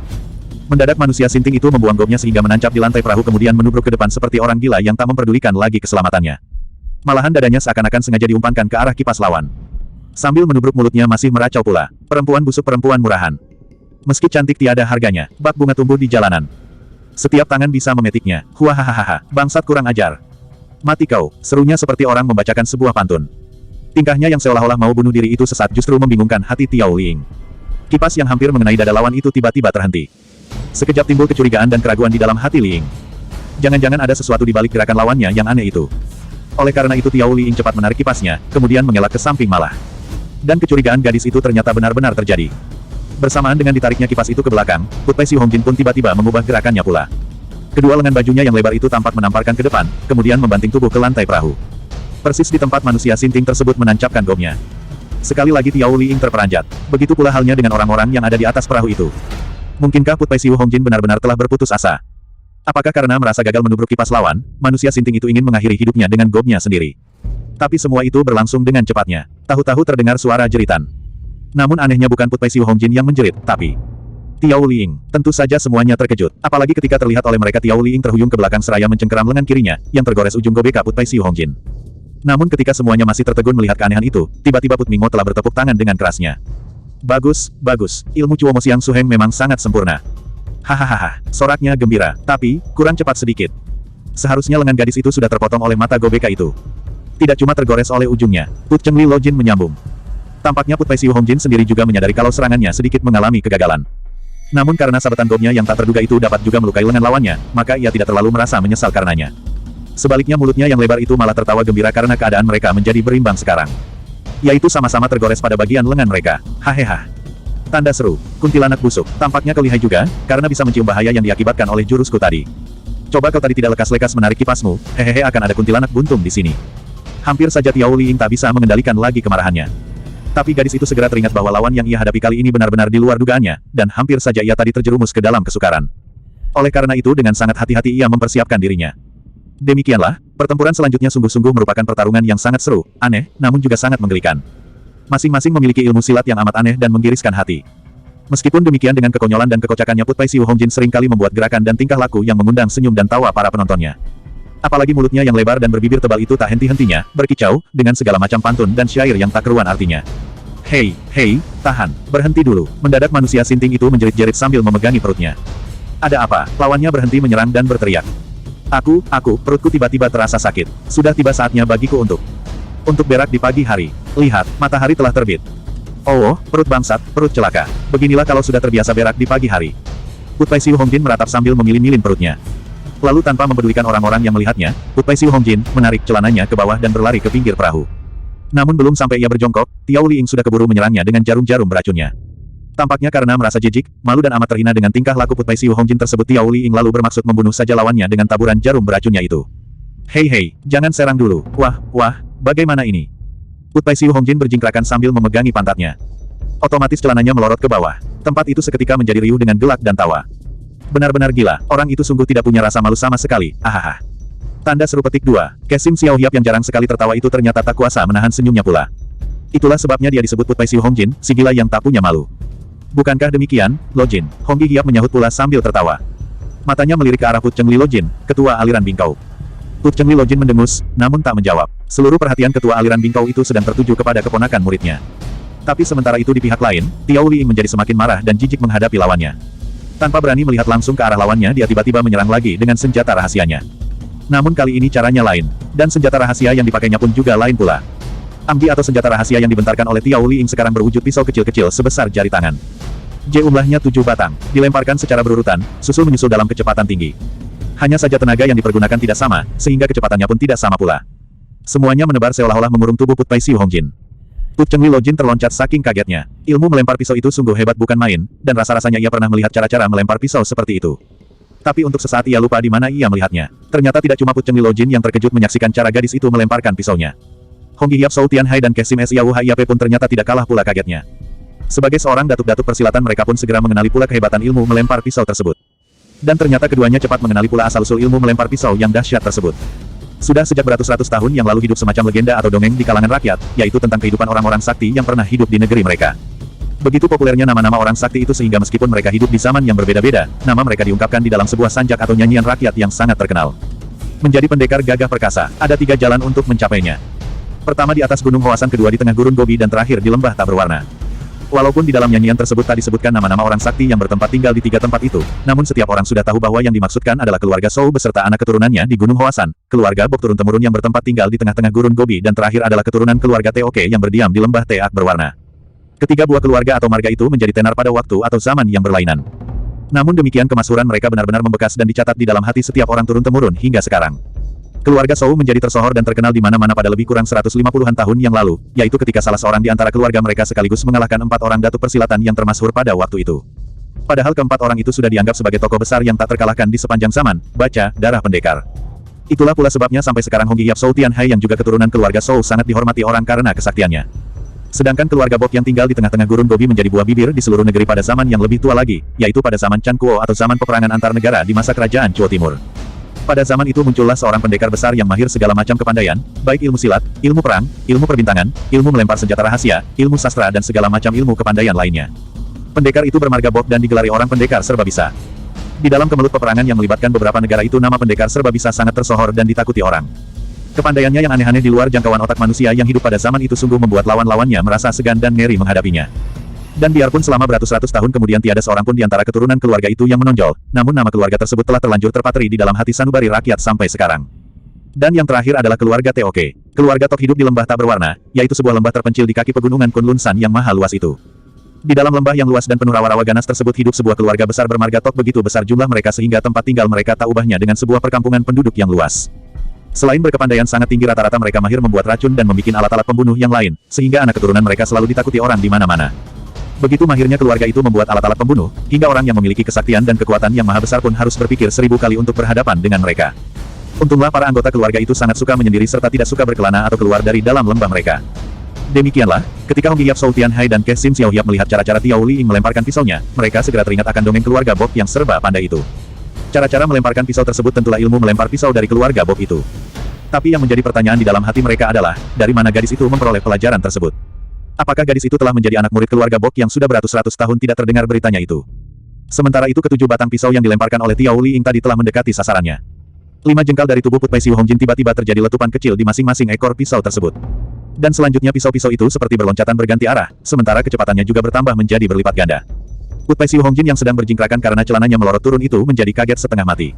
Sekejap ia menjadi bingung melihat gemerlapannya sinar pisau yang menyambar ke arah tubuhnya itu.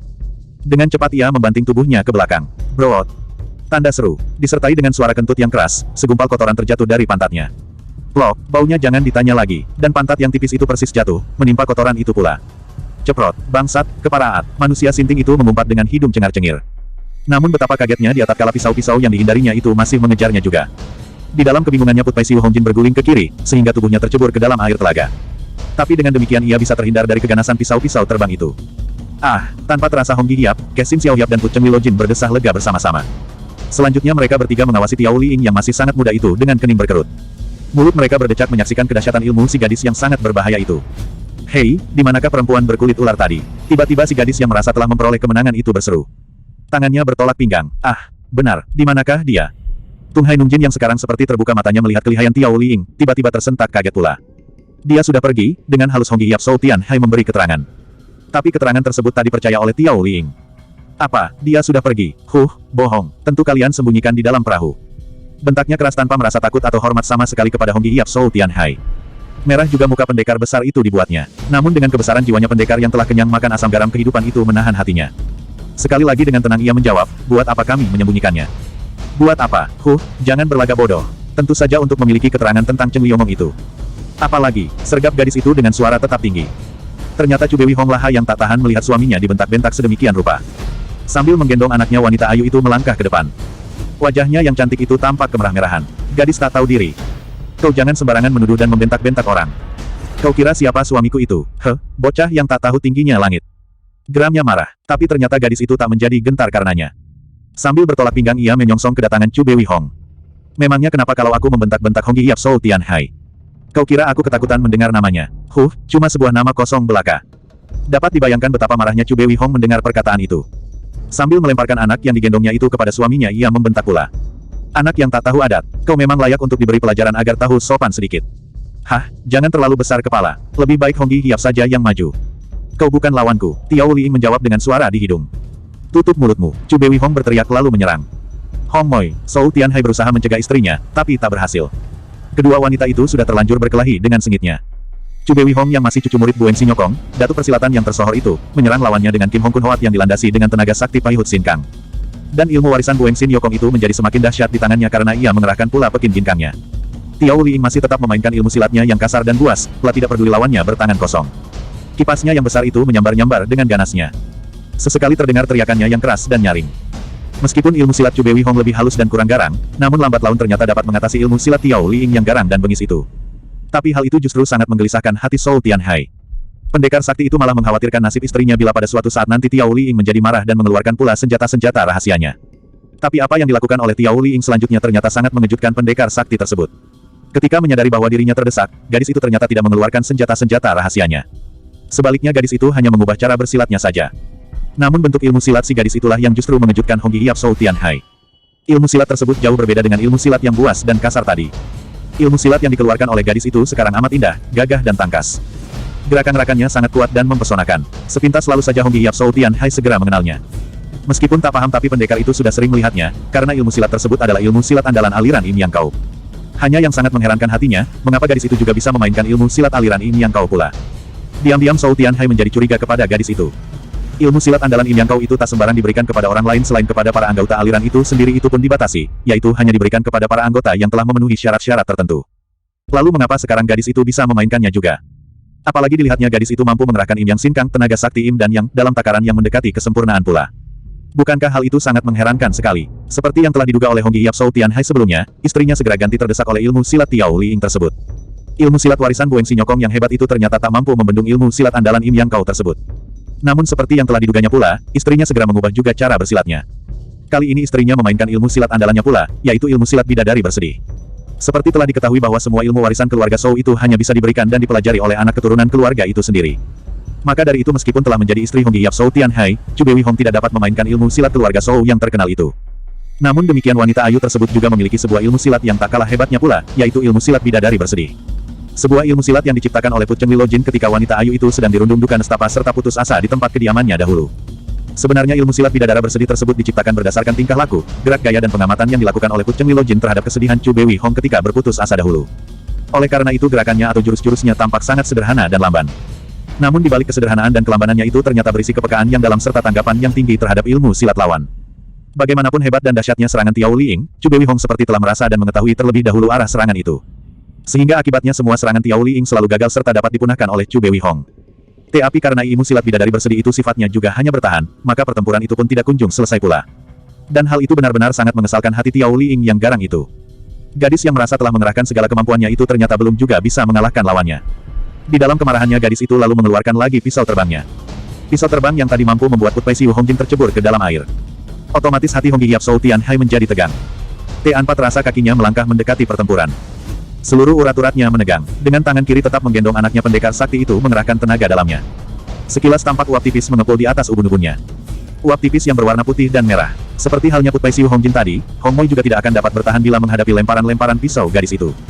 Aku harus, pendekar sakti itu berkata di dalam hatinya. Namun belum juga ia menyelesaikan kata-katanya, gadis itu sudah menggerakkan tangannya. 3 batang pisau kecil tampak melesat menyerang Chu Bewi Hong.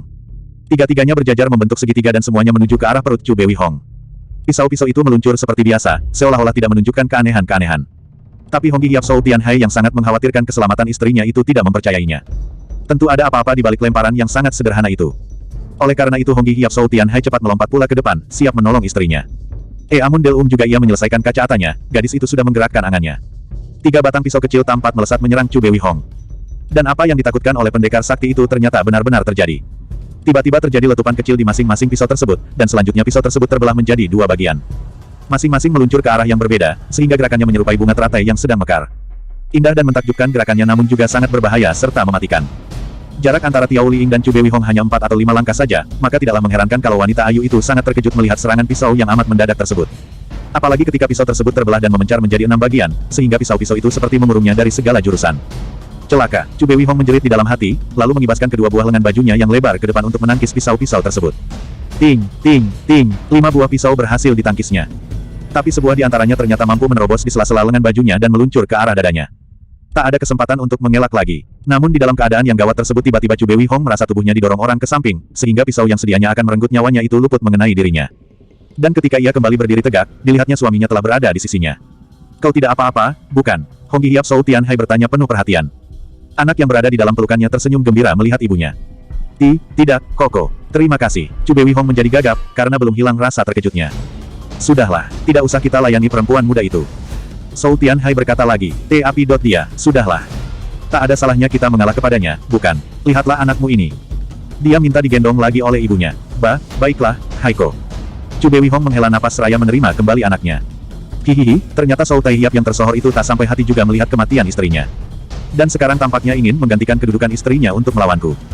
Tiba-tiba Tiao Li Ying berseru dengan pongahnya. Haiko, dia menghinamu. Chu Bewi Hong yang sudah melangkah mundur itu tiba-tiba berhenti dan siap untuk melabrak Tiao Li Ying kembali. Hong Moi, tenanglah, biarlah aku saja yang menghadapinya. Kau jangan terpancing oleh mulutnya yang tajam itu. Nah, bawalah anak kita ini ke pinggir. Dengan hati berat terpaksa Chu Bewi Hong menuruti perintah suaminya. Matanya tampak berkilat-kilat menahan marah. Sebaliknya Tiao Li Ying yang selalu merasa memperoleh kemenangan itu semakin menjadi sombong dan pongah. Dengan sangat berani ia berdiri menghadapi Hong Hiap Shou Tianhai. Bagaimana, Shou Taihiap? Apakah sekarang Shou Taihiap sudah mau menyerahkan perempuan berbaju kulit ular itu? Tanyanya sambil menimang-nimang sebuah benda bulat sebesar telur penyu di tangannya. Sekejap Shou Tianhai merasa terkejut melihat benda tersebut. Benda bulat itu mengingatkannya kepada peluru Giok Bin Tokong yang bisa meledakkan bukit itu. Tapi setelah ia meneliti pula beberapa saat lamanya, hatinya menjadi tenang kembali. Benda bulat tersebut berbeda dengan peluru giok bin Teo Keong. Benda yang dipegang Tiao Liing itu agak kecil dan bentuknya sedikit lonjong oval. Namun karena ia tak bisa menduga apa kegunaannya, maka ia juga tidak berani meremehkannya. Siapa tahu benda itu juga tidak kalah berbahayanya daripada peluru giok bin Tokong itu. Nona, kau jangan menuduh orang secara sembarangan. Perempuan muda itu benar-benar telah pergi. Kami tidak menyembunyikannya. Zhou Tianhai masih berusaha menahan hatinya, tetapi Tiao Liing mencibirkan bibirnya. Dengusnya, tangannya berhenti menimang benda bulat itu. Urat-uratnya menegang, jari-jarinya menggenggam erat benda tersebut. Kalau begitu aku yang rendah ingin meminta pelajaran kepada Honggi Hiap Zhou Tianhai yang tersohor. Sambungnya dengan nada menantang. Nona, nanti dulu. Lihat serangan. Gadis itu tidak memberi kesempatan lagi kepada Honggi Hiap untuk memberi keterangan. Benda bulat itu ia pindahkan ke tangan kiri, kemudian dengan tangan kanannya ia menghantam dada lawannya. Seperti pemain sulap saja tangan itu telah menggenggam sebuah kipas baja, senjata khususnya. Honggi Hiap Zhou Tianhai masih berusaha menghindari pertempuran, tapi mendadak kipas yang terarah ke dadanya itu terbuka, dan dari dalamnya melesat jarum-jarum kecil ke arah wajahnya. Maka tiada pilihan lagi selain menangkis dan meruntuhkannya dengan ujung lengan bajunya yang lebar. Setelah itu jari-jari tangan pendekar sakti itu menyambar ke depan untuk merampas kipas lawannya. Tapi Tiao Liing telah lebih dulu menariknya ke belakang, kemudian menutup lembaran kipas tersebut dan menotokkan ujungnya ke depan, ke arah pergelangan tangan Zhou Tianhai yang datang. Berbareng dengan itu dari dalam kipas itu melesat lagi belasan batang jarum halus. Diam-diam Honggi Hiap terkejut juga, usia gadis itu masih sangat muda, namun ternyata kepandaiannya benar-benar hebat. Sama sekali ia tidak diberi kesempatan untuk mundur atau menghindari pertempuran. Serangannya datang beruntun bagaikan ombak yang bergulung-gulung memecah karang. Tak heran kalau sikapnya sedemikian berani dan pongahnya. Kepandaiannya memang luar biasa, apalagi bila dibandingkan dengan usianya yang masih sangat muda. Zhou Tianhai membatin, mungkin, lebih lihai daripada Zhou Lianchu. Pendekar sakti itu menarik napas panjang. Diam-diam dia membandingkan gadis tersebut dengan putrinya sendiri, yang dalam beberapa tahun ini telah menghilang entah kemana. Sebelum kawin dengan Chu Bewi Hong, Zhou Tianhai memang seorang duda muda yang telah beranak satu. Dan sekarang anaknya itu telah tumbuh menjadi seorang gadis remaja yang amat cantik seperti mendiang ibunya. Hanya sayang sekali ketika masih kecil putrinya tersebut mendapat musibah sehingga tangan kirinya putus sebatas siku. Karena angan-angannya melayang kemana-mana, maka perlawanan Honggi Hiap Zhou Tianhai menjadi agak kendor. Oleh karena itu tidaklah mengherankan bila Tiao Liing semakin banyak memperoleh kesempatan untuk menyerang dan mendesaknya. Dan hal itu menimbulkan kesalahsangkaan di dalam hati gadis tersebut. Tiao Liing mengira kalau kepandaian Zhou Tianhai ternyata tidaklah sehebat yang dibicarakan orang. Dan gadis tersebut menjadi semakin pongah karenanya. Nah, Zhou Taihiap, bagaimana? Apakah Zhou Taihiap masih juga tidak mau mengatakan di mana perempuan itu berada? Atau tetap kita teruskan pertempuran ini sampai seorang pendekar besar seperti Zhou Taihiap kehilangan muka karena dikalahkan oleh seorang gadis muda tak dikenal seperti saya ini? Zhou Tianhai tergagap kaget seperti orang yang dibangunkan dari tidurnya. Ejekan gadis itu telah menyadarkan dirinya bahwa ia sedang bertempur dengan seseorang. Sambil mengelak ke sana kemari pendekar sakti itu mengurut dadanya, lah benar-benar menyayangkan sikap gadis muda yang amat lihai itu. Sikap yang sangat berbahaya bagi dirinya sendiri maupun bagi orang lain. Timbullah niatnya untuk memberi pelajaran kepada gadis congkak itu. Sementara itu para penonton menjadi heran menyaksikan Honggi Hiap Zhou Tianhai yang tersohor itu mundur dan mengelak terus dari serangan gadis muda tersebut. Kesim Xiao Hiap dan Put Cheng Lo Jin yang tahu bagaimana dahsyatnya ilmu kepandaian Honggi Hiap Zhou Tianhai menjadi heran dibuatnya. Namun rasa heran mereka tersebut segera lenyap begitu melihat Zhou Tianhai tiba-tiba mulai membuka serangan. Bagaikan seekor banteng jinak yang tiba-tiba diganggu orang, pendekar itu menerjang Tiao Liing dengan hebatnya. Mantel hitam yang semula menutup hampir seluruh tubuhnya itu tampak menyabat ke depan, seolah-olah hendak menggulung atau menjaring badan lawannya. Terdengar suara angin bersiutan seperti hembusan badai yang mendadak bertiup dengan kencangnya. Tiao Liing terkejut bukan buatan. Belum juga mantel Zhou Tianhai itu tiba, tubuhnya seakan-akan sudah digulung oleh pusaran angin yang dahsyat. Seketika dadanya menjadi sesak dan sulit untuk bernapas. Namun di lain saat ia segera menjadi sadar bahwa dirinya berada di dalam bahaya. Maka dengan amat tergesa-gesa dia mengerahkan seluruh sinkangnya untuk bertahan kemudian meliupkan pinggangnya ke belakang, sehingga sambaran mantel Zhou Tianhai itu lewat di depan hidungnya. Setelah itu dengan tidak kalah garangnya ia melompat ke atas untuk balas menyerang musuhnya dengan kipas bajanya. Tapi Zhou Tianhai segera berputar dengan cepat pula. Sekilas terlihat kepulan asap tipis berwarna merah di atas kepalanya, dan lagi-lagi mantel pusakanya menyambar ke atas, menyongsong kedatangan kipas Tiao Liing. Sekali lagi Tiao Liing terkesiap. Sama sekali gadis itu tak menyangka kalau lawannya bisa bergerak sedemikian cepatnya. Apalagi dengan tenaga yang luar biasa dahsyatnya seperti itu. Tiada jalan lain baginya selain membentur mantel pusaka tersebut dengan seluruh kekuatannya pula. Namun demikian sambil membenturkan kekuatannya ia melemparkan benda bulat yang dipegangnya itu ke arah lawan. Dies, taas, tubuh Tiao Liing yang berada di udara itu tiba-tiba terlempar ke samping dengan kuatnya. Tapi berbareng dengan itu pula benda bulat yang dibentarkannya tadi meletus nyaring, dan jaraknya hanya beberapa jengkal dari muka Zhou Tianhai.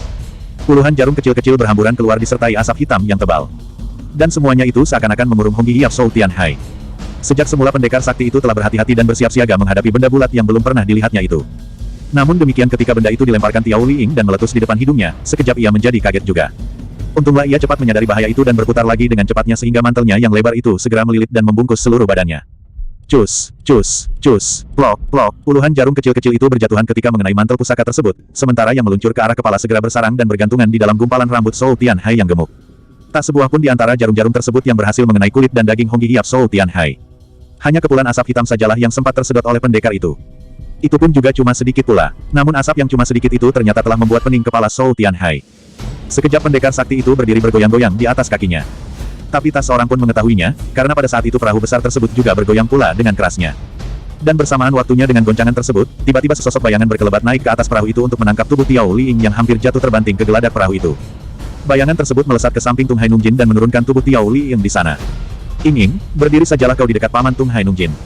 Biarlah aku saja yang menghadapi orang itu, ucap bayangan yang tidak lain ternyata seorang pemuda tampan itu kepada Tiao Liing. Kiatsu, Tung Hai Nungjin berdesah. Pemuda tampan yang usianya tidak terpaut banyak dengan Tiao Liing itu tersenyum. Sikapnya ternyata juga tidak jauh berbeda dengan Tiao Liing. Angkuh dan congkak, malah dari sorot matanya dapat ditebak bahwa pemuda itu lebih bengis dan ganas daripada adiknya. Tiao Liing cepat menahan lengan kakaknya. Wajahnya kelihatan pucat sekali, karena terluka dalam akibat benturan tadi. Koko, hati-hati, dia adalah Hong Hiap Zhou Tianhai. Katanya memperingatkan kakaknya, suaranya gemetar seperti sedang menahan perasaan sakit. Tiao Kiatsu tersentak kaget, lalu menoleh dengan cepat ke arah Hong Hiap Zhou Tianhai. Pendekar sakti itu tampak berdiri tegak menghadapi mereka. Namun pemuda itu menjadi heran ketika melihat pendekar yang tersohor itu beberapa kali memejamkan matanya serta mengibas-ngibaskan kepalanya ke kanan dan ke kiri. Koko, Cheng Liongong itu ada padanya. Mintalah, mumpung dia belum bisa membebaskan diri dari pengaruh asap Hok Liong Hio yang kutaburkan tadi. Yao Liing berkata lagi. Lalu diceritakannya juga tentang keadaan Tuilan tadi. Asap Hok Liong Hio, asap penakluk naga. Tiao Kiatsu berdesah gembira. Ya, tapi hati-hati. Ternyata kesaktiannya benar-benar hebat sekali. Tetapi Tiao Kiatsu mendengus, seolah-olah meremehkan peringatan adiknya. Aku tak percaya, kau belum melihat, macam apa kakakmu itu sekarang. Lihatlah baik-baik, akan kutaklukkan pendekar yang diagung-agungkan orang itu. Katanya mantap seraya mengeluarkan kipas bajanya. Pemuda itu lalu maju ke depan. Zhou Taihiap, kau telah melukai adikku, maka aku pun akan meminta pelajaran darimu pula. Tantangnya dengan suara keras. Zhou Tianhai tampak memejamkan matanya kembali, kemudian memandang Tiao Kiatsu dengan tajamnya. Nanti dulu, kau siapa? Apakah kau juga putra Tung Hai Tiao dari Lautan Timur? Benar, nanti dulu, aku tidak bermaksud melukai adikmu itu. Dialah yang mendesak aku telah berusaha mencegahnya tadi. Tapi dia tak mau mendengar perkataanku. Kau jangan ikut-ikutan melawan aku. Lebih baik kau pikirkan lukanya itu. Apakah dengan demikian Zhou Taihiap hendak menyerahkan perempuan berbaju kulit ular itu kepada kami? Tiao Kiatsu mendesak. Hong Hiap Zhou Tianhai menjadi merah mukanya. Sambil menggeram pendekar itu menatap wajah Tiao Kiatsu. Kalian berdua memang terlalu sombong dan keras kepala. Sama sekali tidak mau menghargai orang lain. Sudah kukatakan bahwa wanita muda itu telah pergi, kalian tidak mau percaya juga. Tampaknya kalian ini memang ingin mencari gara-gara. Tiao Kiatsu tertawa panjang. Nadanya sangat menyakitkan hati. Haha, kaulah yang sombong dan keras kepala. Kenapa tidak kau katakan juga di mana perempuan itu berada?